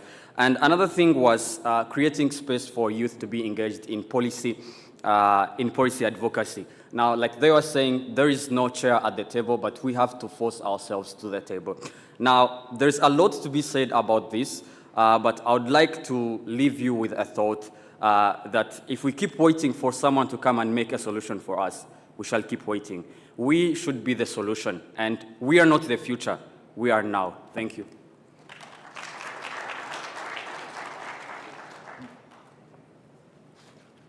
Thank you very much. Yeah. Right. Wait. No, I'm being serious. You know what's the issue? For us in the South, the V, we emphasize on the V. So, but when he said his name, I didn't hear the V. Actually, it's a French name. It's Verité. Oh, vérité. Oh, je parlais français. Ah, oui. All right. Thank you very much for that. I think you need to join your political constituency because, hey, you are very political here on the podium. But I'm now going to ask Cinnamon. Did I say it correctly? All right. Yippee. Cinnamon to share with us shaping the future of SRHR and mental health solutions. 3 minutes. Please don't be a politician. Thank you. Thank you, Lerato. Good evening, everyone. My name is Cinnamon Nyagaka. I'm a medical doctor from Kenya and a member of the Youth Steering Committee for AHAIC Africa. And I'm very privileged to share insights from the third and final virtual consultation that we had, which was honestly one of my best consultations that I attended. It was hosted by AHAIC, Amref Health Africa in collaboration with Africa CDC and UNFPA. And this consultation brought together young advocates, innovators, and experts from across Africa to explore the intersection of SRHR and mental health, specifically among African youth. The session centered around key themes in terms of the challenges youth face in accessing SRHR and mental health services, the role of technology in bridging existing gaps, and the importance of community-based and youth-led initiatives to create sustainable solutions. And one of the overarching messages was the need for a holistic approach that recognizes the interconnectedness of SRHR and mental health. And in this conversation, a few key action points emerged, and one of them was there's significantly a big gap in reliable and disaggregated data on SRHR and mental health for youth. And to tackle this, we need more investment in data collection that's specific to youth, allowing us to better understand their needs and make informed decisions. Stigma remains a huge barrier to accessing these services, and to break this, the consultation emphasized on the power of digital storytelling, peer-to-peer models, and community engagement to normalize such conversations and reduce the stigma that's within our communities. Youth leadership was also emphasized, and that is really essential for driving real change. And programs like the Africa CDC's Bingo Plus was also noted in terms of empowering young advocates to take charge, and very crucial to expand such initiatives that are there. The role of digital platforms was also highlighted as a key way to improve access to SRHR and mental health services, especially for youth who may not have access to the traditional in-person services. The session concluded, of course, with a call to action, which I'd like to share with you. And one of them was having an integrated approach. Programs should combine SRHR and mental health interventions. Something that also Barak had mentioned in terms of youth taking charge and being at the table when policies and programs are designed, ensuring that these solutions that are offered are very relevant and inclusive and effective. Investment in research, too, was also emphasized, and to create evidence-based interventions that will make a real difference. Digital storytelling and peer-led models can also play a huge role in challenging and scaling, and changing cultural norms. And also supporting youth initiatives by providing funding and training for sustainable impact. In closing, the consultation reinforced that when young people lead the way, we can create lasting change, and it's time to act, collaborate, and ensure that African youth have access to the SRHR and mental health services they need to thrive. I want to thank the rapporteurs for the amazing work, and I think you guys have all seen the amazing tutorials that have been displayed. And yeah, thank you so much. That was my time.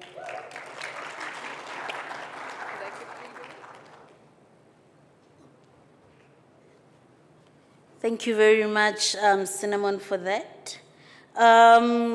Before I hand over to the AEC, we have one last innovator in our midst. His name is Calvin Ruhimba. Did I say it correctly? Where is he? Calvin? Yes, did I say it correctly? Yes, we have Calvin Ruhimba, who is a 21-year-old Mind Tech founder. So he will be sharing with us his story in 5 minutes. Calvin, you hear? I'm not saying it properly. You know, in my language, when they start to modify your name and localize it, it means they're being serious. So Calvin, I need you to stick to time. You see, the reporters were trying to be smart with me and messing with the time. I want to go for a walk, so please. In 5 minutes, please just share your story, and yeah, thank you very much.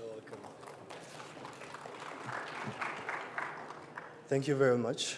My name is Calvin Guihimba. I'm the founder and CEO of MindTech, with background in applied geoscience, especially in mining engineering, and also some practical skills in AI engineering. So as we all know, this world is in a race where we are combating the challenge of climate change, where we are trying to bring up solutions such as transitioning to green energy solutions. But this is coming at what cost? The demand of minerals is increasing up to 500%. This has never been in any era than this era. Thus, how does this demand affect, or does it connect with this youth summit and the health of globally? So this demand creates a conflict with industries where, like, the production logs and the safety and compliance of the workers is being conflicted. And there is actually, for this approach, there is an uncomfortable truth. Where in the world is moving to cleaner energy, the minerals that power this revolution are coming from a conflict with these production quotas. I've witnessed this with firsthand, where I was working at a wolfram processing plant. And this evidence is real. Those minerals are found making Africa the center of this extraction. Thus, this is being backed by the data by the International Labour Organization, whereas we have 4 people dying each minute due to work-related accidents. So that's, upon viewing this data, I had to come into the place. I developed a platform which is called MindTech.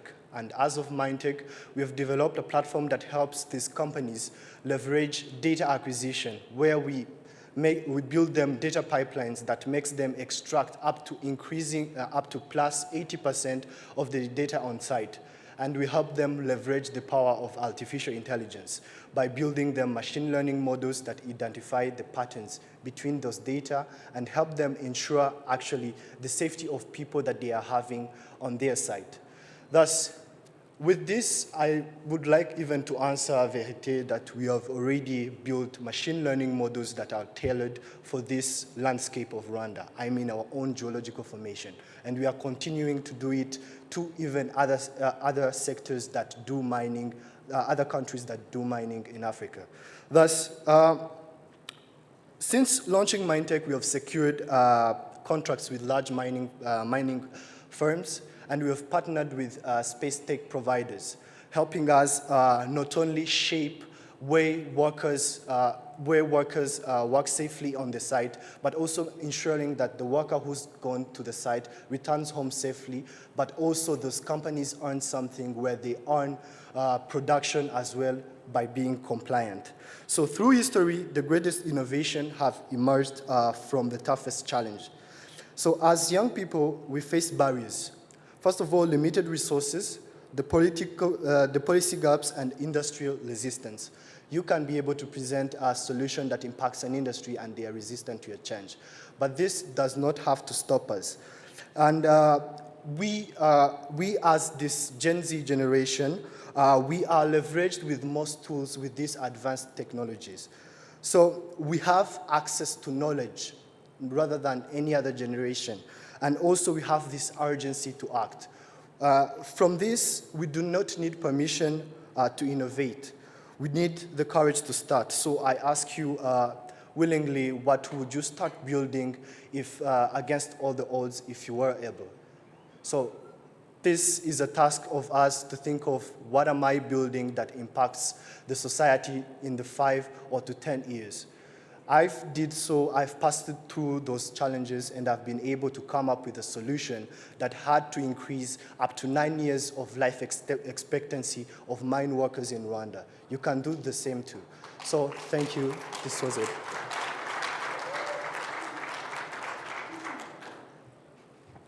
You can leave it for me, it's fine. Ish, you see, you must think of us tall people after speaking, man. Thank you very much for that. So any person who is into mining, guys, you know those issues, they go hand in hand. Mining, climate change, health, what else? They just go hand in hand, but this also goes hand in hand with the theme, which is, I think it's here at the back, addressing socio-ecological dynamics of health. Yeah, that was a long word and mouthful. I think we need to Google it and digest it and repeat so that we can understand what it means.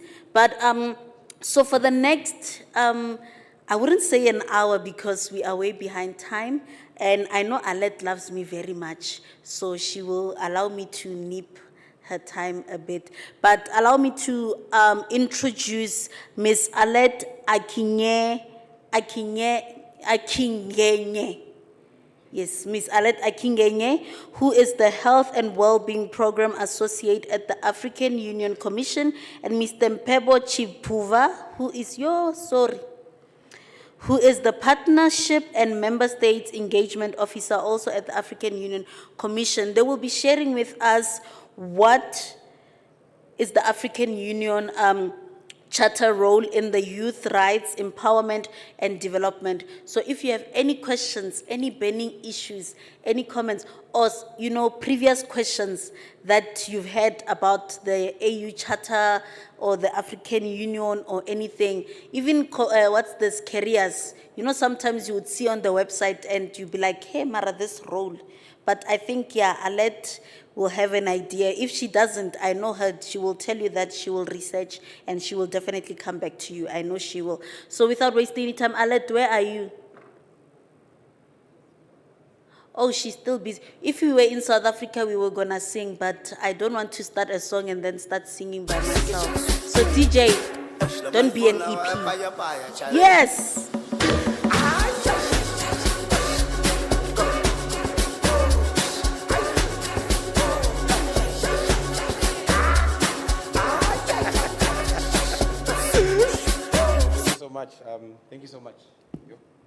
Thank you so much. Unfortunately, I'm not the sort of person that is comfortable with just standing, so if you don't mind, I'll be all over the place. Again, the room is looking the energies are quite low, okay? So I understand the CEO, the group CEO is with us, you know? He started something. I want to do something similar. I guess you can see the banners around. So what I will do is I'll say 1 million, you guys will say next level. Good? 1 million? Did we have the health break? Did we eat? I saw some nice croissants, cakes. We ate, yeah? We had coffee? 1 million? 1 million? So this is our framework. For lack of a better way, we actually say this in the youth division, that this is our Bible. It's what Africa uses as the youth development framework. I will first of all ask, I'm sure we're all tech savvy. There's a code here. I know my colleagues maybe that are behind might not be able to access it. So you can always just go to Mentimeter and then input that code on top of there. What we want to talk about you today is something that is actually very interesting and pivotal.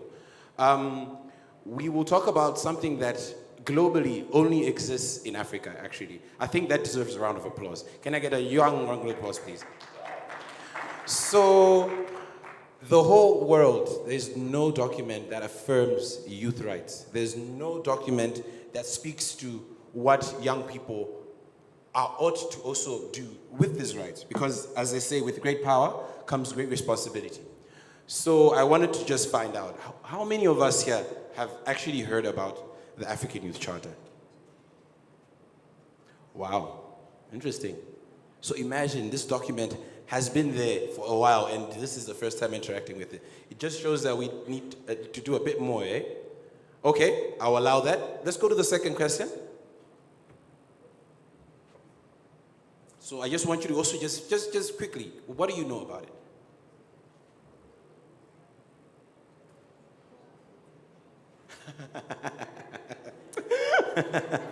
I love the candidness. I love the Okay. Oh, wow. Yo. Ah, okay. Hey. Okay, Lerato, it looks like it's a bad time. Okay, interesting. All right, so allow me then to just briefly give you guys a sort of a bit of context and a brief about what the Charter is. This document was adopted in 2006 in Banjul as a framework for youth empowerment and development. So again, like I said, it is basically there to protect youth rights, encourage involvement, and also ensure that youth development issues are being accountable, like accountability, specifically to the member states, as well as us as young people who are already custodians of our own development. So the key areas of the African Youth Charter is that, first of all, it establishes youth rights and responsibilities and freedoms. It also provides a framework for youth policies and programs in all AU member states, as well as strengthens youth engagement, participation, and leadership in governance. And then finally, it supports youth access to education, employment, health, and entrepreneurship. What's interesting is that most of the conversations that have built us to get to where we are right now are sort of laid the stage. You know, we spoke a lot of, I'm actually always happy to hear, you know, we are custodians of our own fate. You know, we speak a lot, you know, we're always complaining a lot. Hey, Africa, we need to do this. But this document literally places that, you know, privilege as well as our obligation to our own development.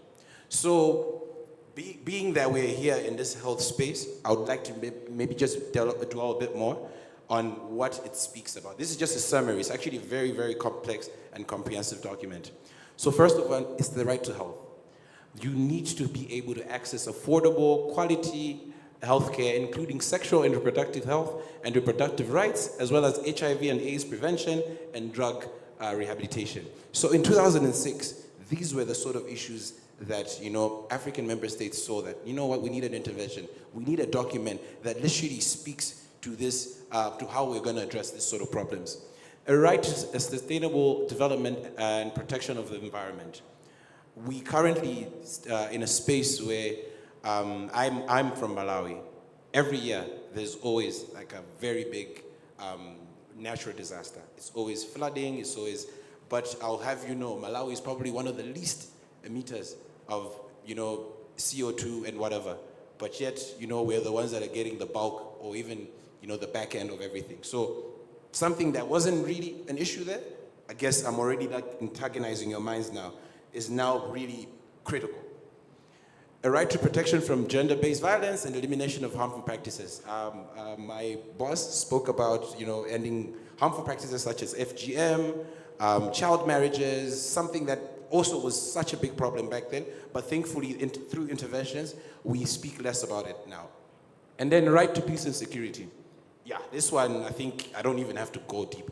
Especially now, I think the world is going to a very, very crazy place. It's like all the progress that we made over the past like 50, 80 years is all coming down to crumble. So in Africa, we were like, young people need to have the right to be able to be peaceful and feel safe, but also be able to contribute to this peace-building processes, and also prevention, promoting a culture of peace and dialogue, and also promote protection of youth affected by armed conflicts, which are actually a lot. Unfortunately, I heard a young lady earlier speak about how she's from Sudan. You know what's happening in Sudan. We have so many of these kind of cases in Africa. So again, like I said, I'm antagonizing your mind because there's where we're taking this conversation.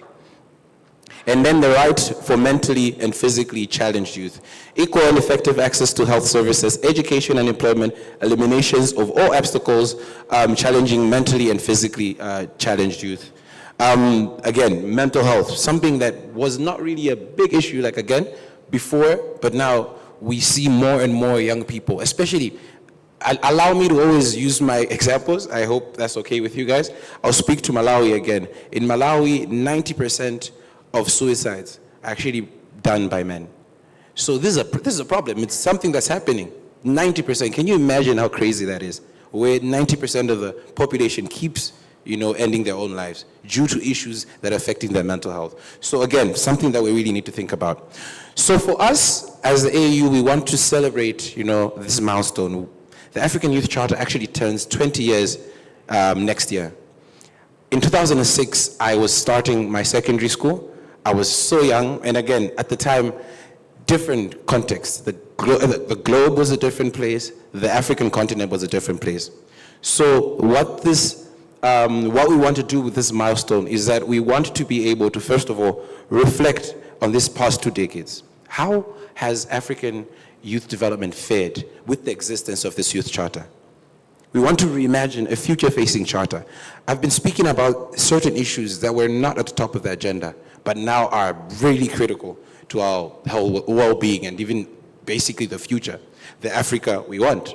And then we want to be able to revitalize youth participation in shaping Africa's development. So this campaign, we're calling it the AYC at 20. For those of us that were there last year during the Pan-African Youth Forum, that's where we launched this initiative. So I will speak quickly to this because I want to just also be able to share with the room what the journey will look like. After the launch, we will be holding comprehensive consultations with different youth in different spaces. Interesting part about this phase is that it's not only going to be led by the AUC because, again, we are the youth division, how many people? 20, 30? But African youth account for over 70% of the population. So there's a need to be more deliberate about how we engage with our young people. First of all, there's a process where you young people that are in this room should be the ones leading. By the virtue of even being in this room and learning about this, you should be able to go back to your organization, your area, your people, and just talk about it. How do you engage? And then there's going to be a process where draft amendments will be developed. And then after which, we'll take it to the STC. For us, it's a specialized technical committee on youth culture and sports, where the ministers in the different member states sit. These guys will deliberate, and after which, it will then go for legal scrutiny because it's a legal document. In fact, after the consultations, we'll come back and say, after this is a report, this is what we've got. Do we need to revitalize the youth charter? guess it's fit for purpose. But again, remember I spoke about there are issues that are not even reflected in the Youth Charter, but are very, very critical. HIV and AIDS was such a big thing in 2006. But I mean, I wouldn't say it's not a big thing, but it's not at top of the agenda for me as a young person to say HIV and AIDS. But what is really important to me? Jobs. You know, I want to be able to have a life where at 25 I also own a car. You know, the thing that also Bitanya spoke about earlier, you know, different generations. So what really is, as young people, what do you think, consider is important to you? And then we'll take it to the PRC and Executive Council's normal process, which will then be adopted at the heads of state, and then we'll ratify. The ratification will happen, and then we'll have a revitalized, hopefully, African Youth Charter reflective of contemporary challenges and opportunities. The key players here, I'm not going to really dwell much because obviously we'll be the ones providing oversight, but member states who we directly report to as being the Secretariat of the African Union, and then civil society and development partners offering your expertise. I'm looking at the many amazing young people in this room that own organizations that work in these spaces, youth organizations that work with grassroots, you know, marginalized young people. These are people that are all the way in, I don't know, in Limpopo. These are remote areas that don't have access to internet and everything. So those are the sort of conversations that we're trying to do. The toolkit, we have developed a toolkit which we will be disseminating throughout the course of the year to the different member states. But this is just a nutshell, a breakdown of what this toolkit would look like. The areas, again, that we speak about, if you see, for us, we are very particular because the 1 Million Next Level has 5 thematic areas. So I'm sure you know those, yes? But you can look around the room. Those are the thematic areas. So how can you be involved? First of all, you need to be informed. There's the code right there. That's the actual African Youth Charter document. Be able to interact with it. If we want the Africa that we want, we cannot keep calling our leadership, you know, asking them for things if we're not even serious about our own destinies. So be informed. Join the youth consultations to share your views on the AHAIC reforms. Engage online on AHAIC-related discussions, also offline with your different groupings, your different peers, and then also be an AHAIC champion. I'm looking at you guys being here. I feel like it's a privilege. I always take such spaces as a privilege. So do not use this privilege the wrong way. Really be the champions that we want. And then ultimately ensure that we have a youth charter that is revitalized. At this point, I will then call my colleague, Arlette. We just want to go into a bit of sort of discussion-ish, but unfortunately with time, we won't really be as comprehensive or as engaging as we wanted it to be. But again, we will have a store. You can always interact with us. If there's questions, really ask. But at the end of the day, let's not take our privilege for granted. There are a lot of young people that wanted to be in this sort of spaces that we are right now. The Africa that we want is being led by you guys. Some of us will not even be there in 2063. So it's up to us.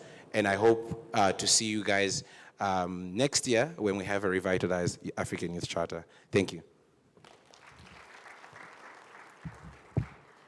Thank you so much, Pempo. Hi, everyone.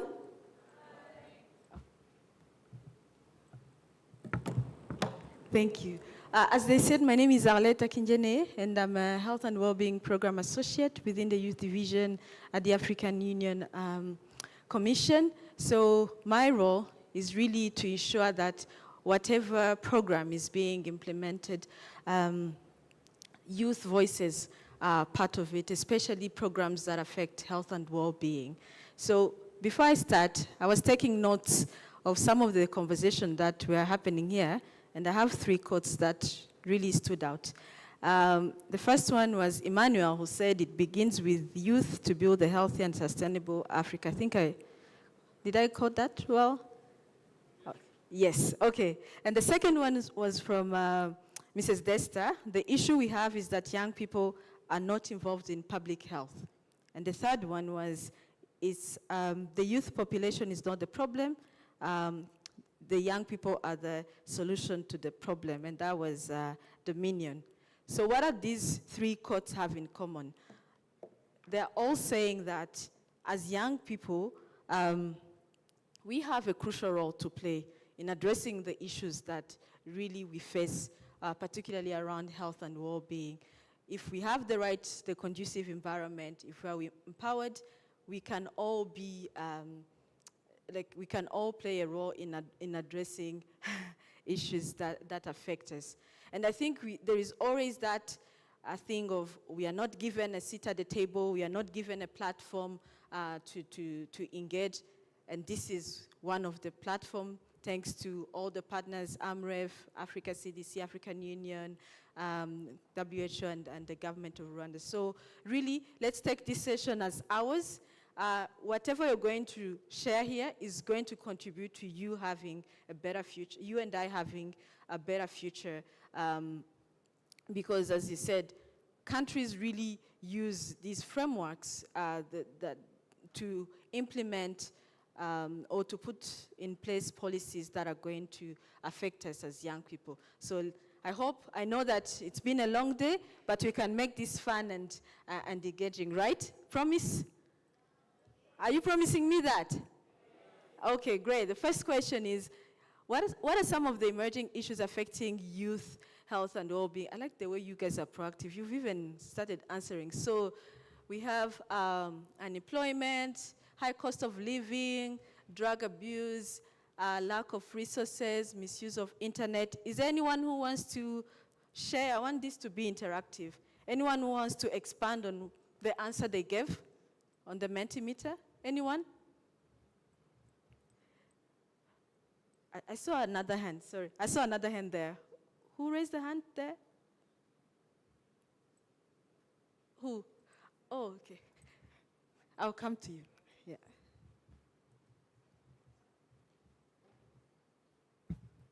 Okay, good evening once again. My name is Barak Magdalene, a student at Amref International University. So I feel like I want to expand more on the minimal financing, which I have seen there, and it's also what I think is a big issue. I feel like at this particular point, most of the organization would really want to train young people, but then for some reason, I don't know if they figure out training these young people, they should not be putting that training into action.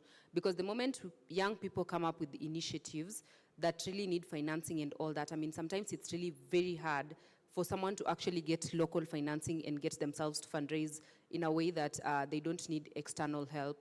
But now we really have the skills, we really have the knowledge, but we do not have the finances to ensure that we make sure that these particular initiatives are actually being financed so that they are they're impactful the way they should be. So I feel like financing is really a key thing that should be looked at this particular point. Thank you.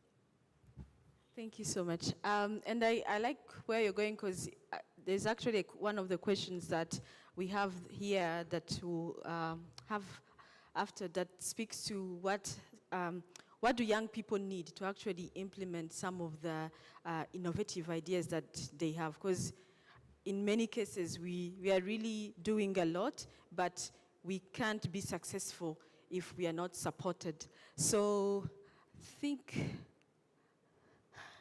someone said unproductive conferences. But I hope, no, this one is going to be productive. This one is going to be productive, I can assure you that. Teenage pregnancy, negative attitude, period poverty, mental health, climate change. And I think, yes, some of these issues are really issues that keep coming back and really touches to even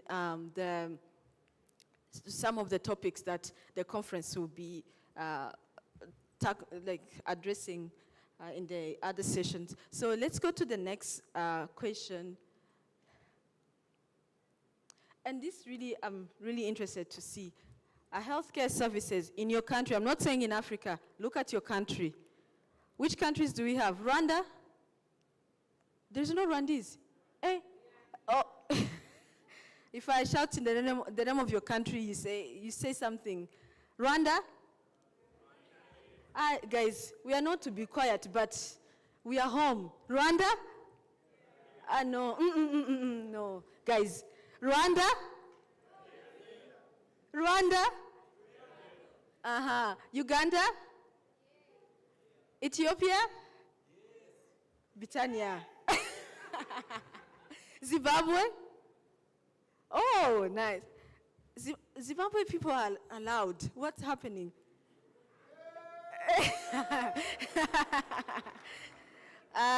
Let's see. I was going to say Morocco. Morocco? Tunisia? Oh, nice. Cameroon? Please, I need to find you something. Okay, so we are saying that, okay, can you all still have access to the, yeah, I want you to, please vote. We want to see. Do you think healthcare services in your country are youth-friendly? Anyone wants to share? I can give you the mic as other people vote. Anyone? Yes.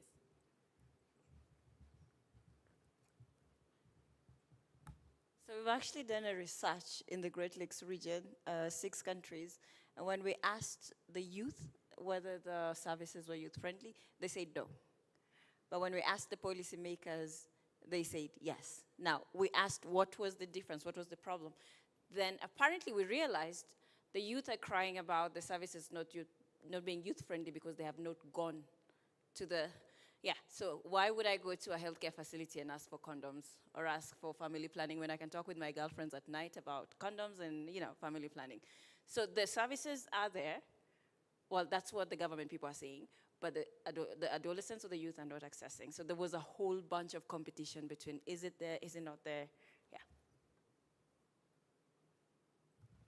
Great insight. And I think that's always the battle between policymakers and us as young people, as users, where we feel, policymakers feel like they're doing the most, but all as young people, we feel like they're doing the least. Anyone else wants to share? Okay, we'll go to the back. No, let's give some people at the back, and then I'll come to you. I'm getting my steps in. Introduce yourself, please. Hi, everyone. My name is Michaela, and I'm from Ghana. Any Ghanaians here? Yeah, girl. Okay. So in my country, when it comes to sexual and reproductive health being youth-friendly, I think we are making headway, but we are not there yet. In the sense that when it comes to policies, the policymakers say they are doing their best. The health workers are doing their best, but is it youth-friendly? Somewhat, somehow. And this is because I'll blame it on our belief systems and our cultural systems. Because young people are going to hospitals where they find the nurse attending the same church with them. So they feel they'll be, what's the word? They'll be judged, exactly, and they feel intimidated. So they prefer going to another community where nobody knows about them to receive those kind of services or go to their friends about it. So I think we need to see where we can find the balance between young people being comfortable enough to go for these services because they are out there and actually the health workers really want to help young people. Thank you. And I like that you guys are ahead. There was actually a question on some of the models that are working, and it sounds like Ghana is one of the countries you may want to visit after visiting Rwanda. Okay, let's go to the next question. And actually, it's the next question. What are some of the best practices from national policies that we could adopt at a continental level? Is there something that is working in your country that you think other countries should emulate or copy? Anyone? Nothing. I want to know, which country are you from? This is a safe space. If you could also add the country so we can know which country. Yeah, please add the name of the country as you add your input. Anyone wants to share with the rest? Yes. Morocco. I think one of the policies that need to be adopted at the continental level should be social security.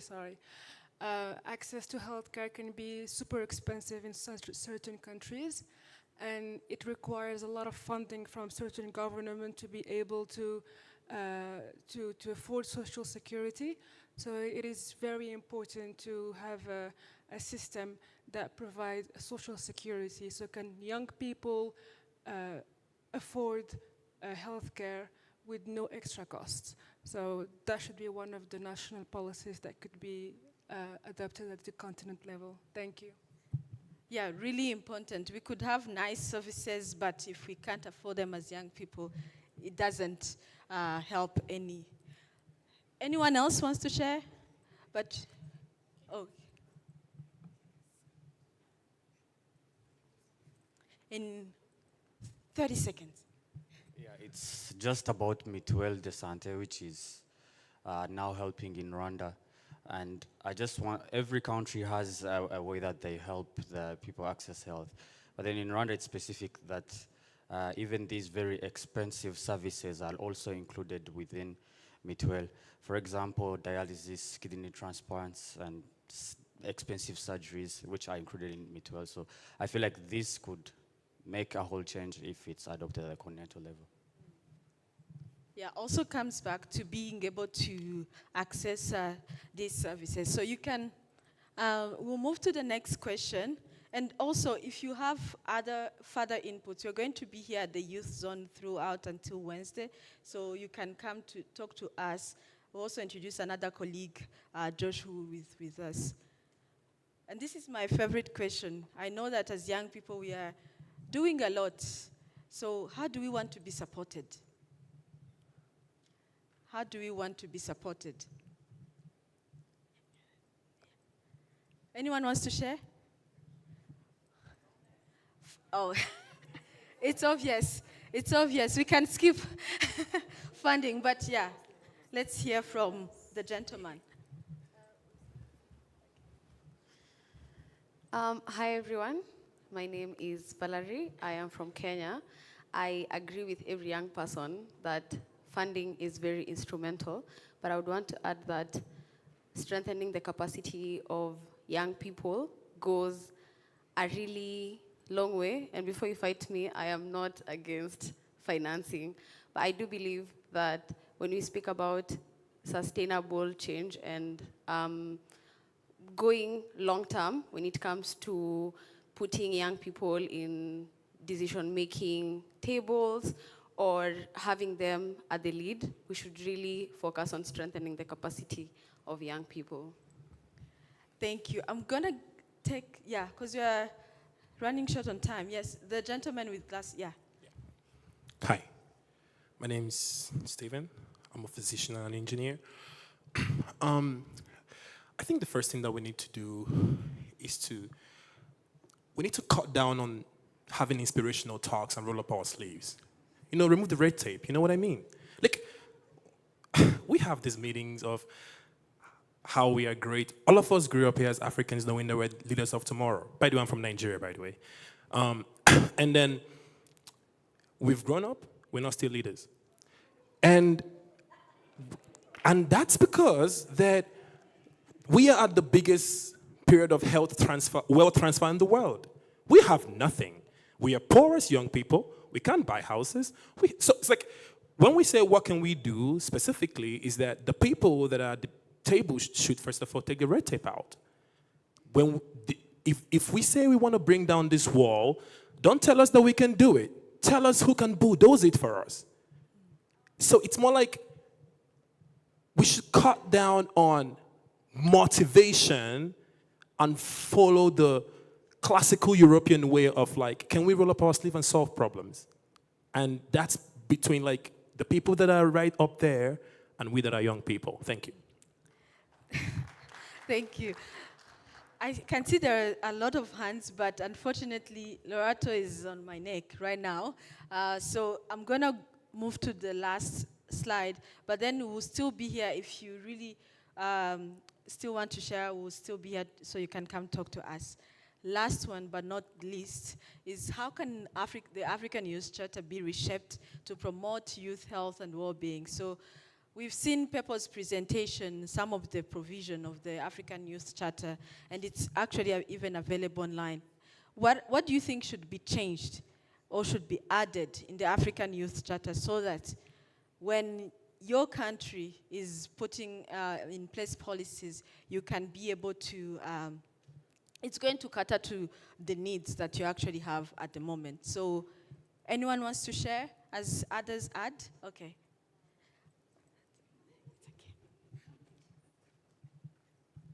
I think basically we need to see the stories of success more than the challenges, and also we need to outline the gaps left.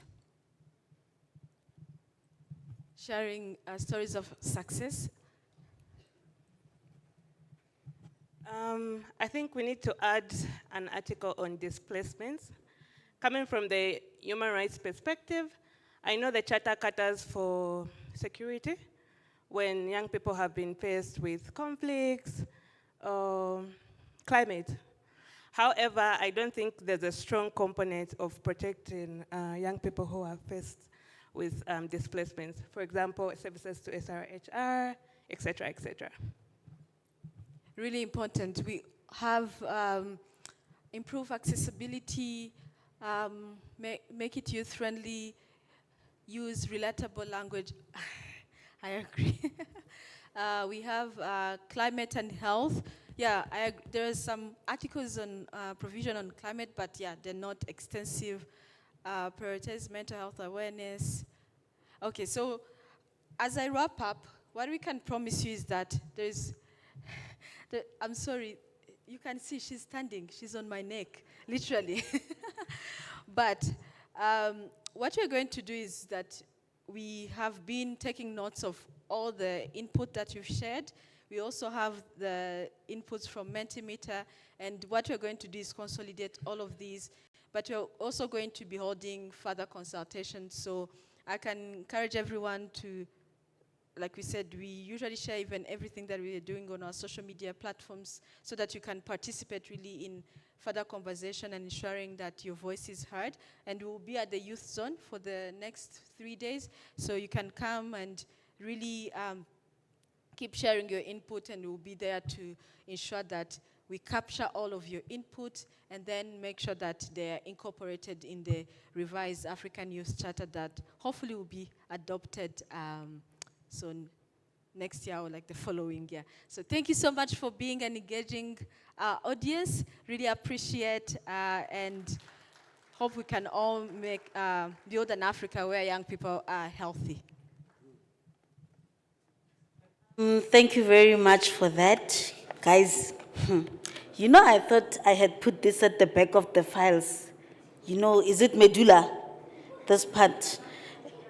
It's my subconscious, and I thought I had forgotten about it. But Alet triggered me. So I gave her time, guys. And you know, the last time I had an engagement with her, she cut me off, but I gave her time. But it's okay. It's fine. I'm the bigger person. It's okay. Thank you very much for being patient. We are about to close. But before we close, I'm quickly going to invite Batania on the stage, who will be taking us through the next steps for the next 3 days. So for the next 3 days, we will be bougie. We will be speaking bougie English. I hope there's translation.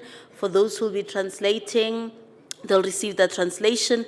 But she'll be sharing with us the next steps on the walk and the T-shirt, for those who want the T-shirt and for the walk.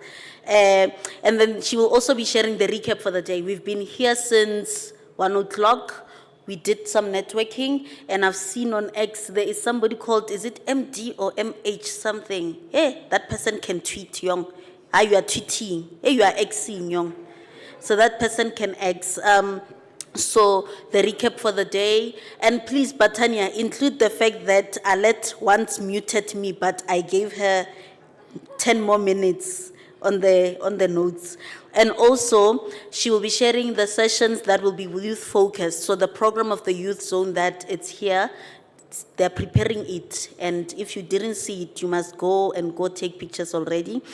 So I'm gonna close by this, guys. I love this quote that my gentle brother said today. Yes, we know there are no success stories when it comes to youth, development. Hopefully there will be. But before I hand over to Batania, my brother, I'm taking this. We grew up saying we will be the leaders of tomorrow. We are grown today. Our knees, when we stand up, are making sounds. We are still not leaders. What's happening? Why are we not? What's happening? So can we give Batania a round of applause as she will be sharing with us closing remarks.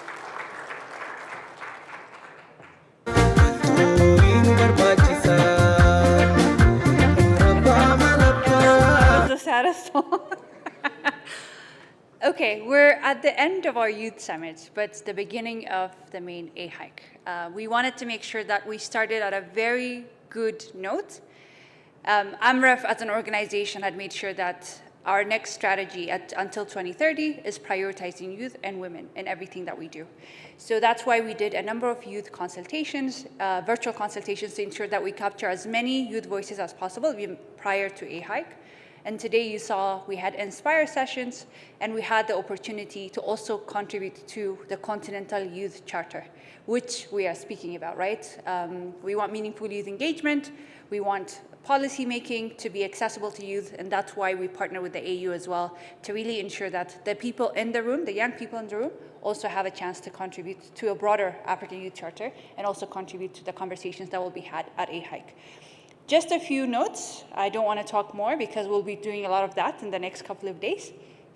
There will be a number of youth sessions. I want to highlight and emphasize on those. Tomorrow morning, we will have a breakfast session titled Shaping Tomorrow, Empowering Youth for Sustainable Careers and Health. So those are the questions about job creation in the health sector, which will be in MH1. And then in the evening, there will be a pop session on mental health, which is a very informal space where we will have lived experience advocates, but also experts on mental health. Just to highlight a few. On Tuesday morning, we will have a breakfast session on SRHR titled Reclaiming Control. Let's talk about SRHR.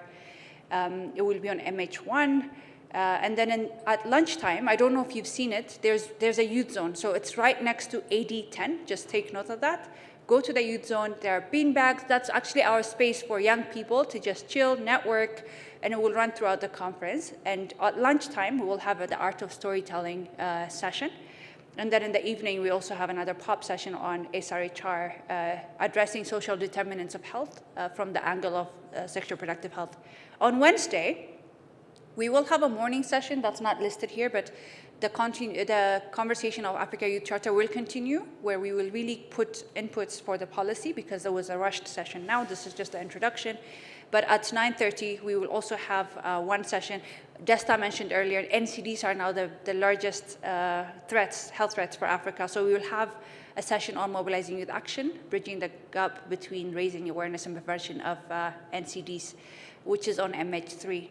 And the last amazing session will be at 11:30 on Wednesday, From Tokenism to Leadership, or to Takeover, where we would really tackle the issue of youth leadership and economic empowerment. So today was just a conversation starter.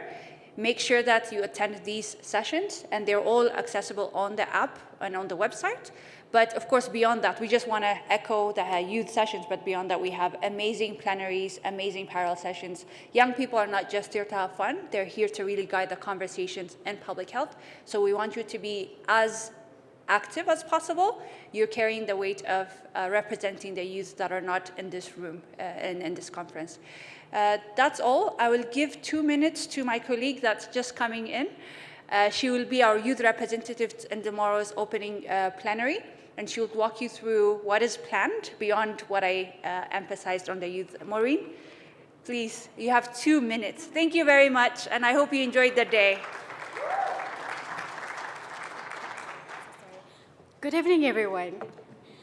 We are excited to host you for AHAIC 2025. And as Britannia has said, we're going to have very many sessions. We're going to have parallel sessions. We're going to have plenary sessions. But there's one thing that I would want us to lead with throughout the week. There's a thing that we said in 2019 that I would want to emphasize. It says, there's nothing for us without us. So within all the decision-making spaces that we are going to have during AHAIC, I would want you to advocate for the young people and advocate for you to be included in those decision-making spaces. My name is Maureen Rovina. I lead partnerships in Kenya Country Office, and it's a pleasure to lead you through the plenary sessions tomorrow. Karibuni sana. All right, okay. Hi, Bo. You see, these people are EPs for the walk. Guys, I want to walk. Hi, everyone. Thank you for being here for a very long day. So as you can see, I've gone and changed to the Walk for Change. So there are glow sticks because you're walking at night. You can put them anywhere. There's so many of them. You get really cool t-shirts. I hope you can hear me. Yeah, now they can. Yeah, you get really cool t-shirts. Make sure you wear sneakers. Where we are going, you're not allowed to enter without sneakers. So make sure you wear sneakers as well if you can change. We leave at 6 p.m. The buses are waiting. The t-shirts are by the entrance. So please, if you can make haste, and we'd like as many people to join. We'll do a photo shoot. We'll have flags. The flags you've been seeing here, we'll have all of them as well. So we invite you all to join us for the Walk for Change, and we continue the conversation as said. Thank you. And why are they leaving without me saying we are done? We are not done. You can't leave without the fat lady saying we are done. She needs to say we are done. Because, but anyway, thank you very much, guys, for joining today's the Youth Summit. From me, Lerato Laga Murlan, Isplogolo Savarolong, all the way from the country. That is the direction. Thank you very much. Kyalebucha Ndia Tatenda Murbuaninyo. Did I say it correctly? As Murbuaninyo, Asante Sana, Midaose, Obrigada, Merci beaucoup. I will see you guys way. I'll see you guys way. But you know they love the soup. Yes, DJ. Yeah, that song. Maybe I think about. You know what? I slow it down. Say, ladies, do me this side. Ooh. Oh, you don't lost your damn mind. Nice. Oh, you almost there. Don't mess this. It's a cultural divide. I'm gonna get it on the floor. 48% of music. This is bigger than the music. Yeah, they try to rig the game, but you can't fake influence. Hey, I'm tripping, I'm sliding, I'm riding through the back like boom. Must have wanna beat her, deep out in the rap. He a free throw, man down, come like Everlands. Tell him breathe. That boys took control, they walk around like thieves. What's up with these Chicago? Trying to see Compton. In the street, you hate me, bump them all in it, mama. How many options really got? I mean, it's too many options. Hit the trash on his body, I'm John Stockton. What? Beat your and hide the Bible if God watching. Sometimes you gotta pop out and show. Certified boogeyman, I'm the one that up the store. Walk you down.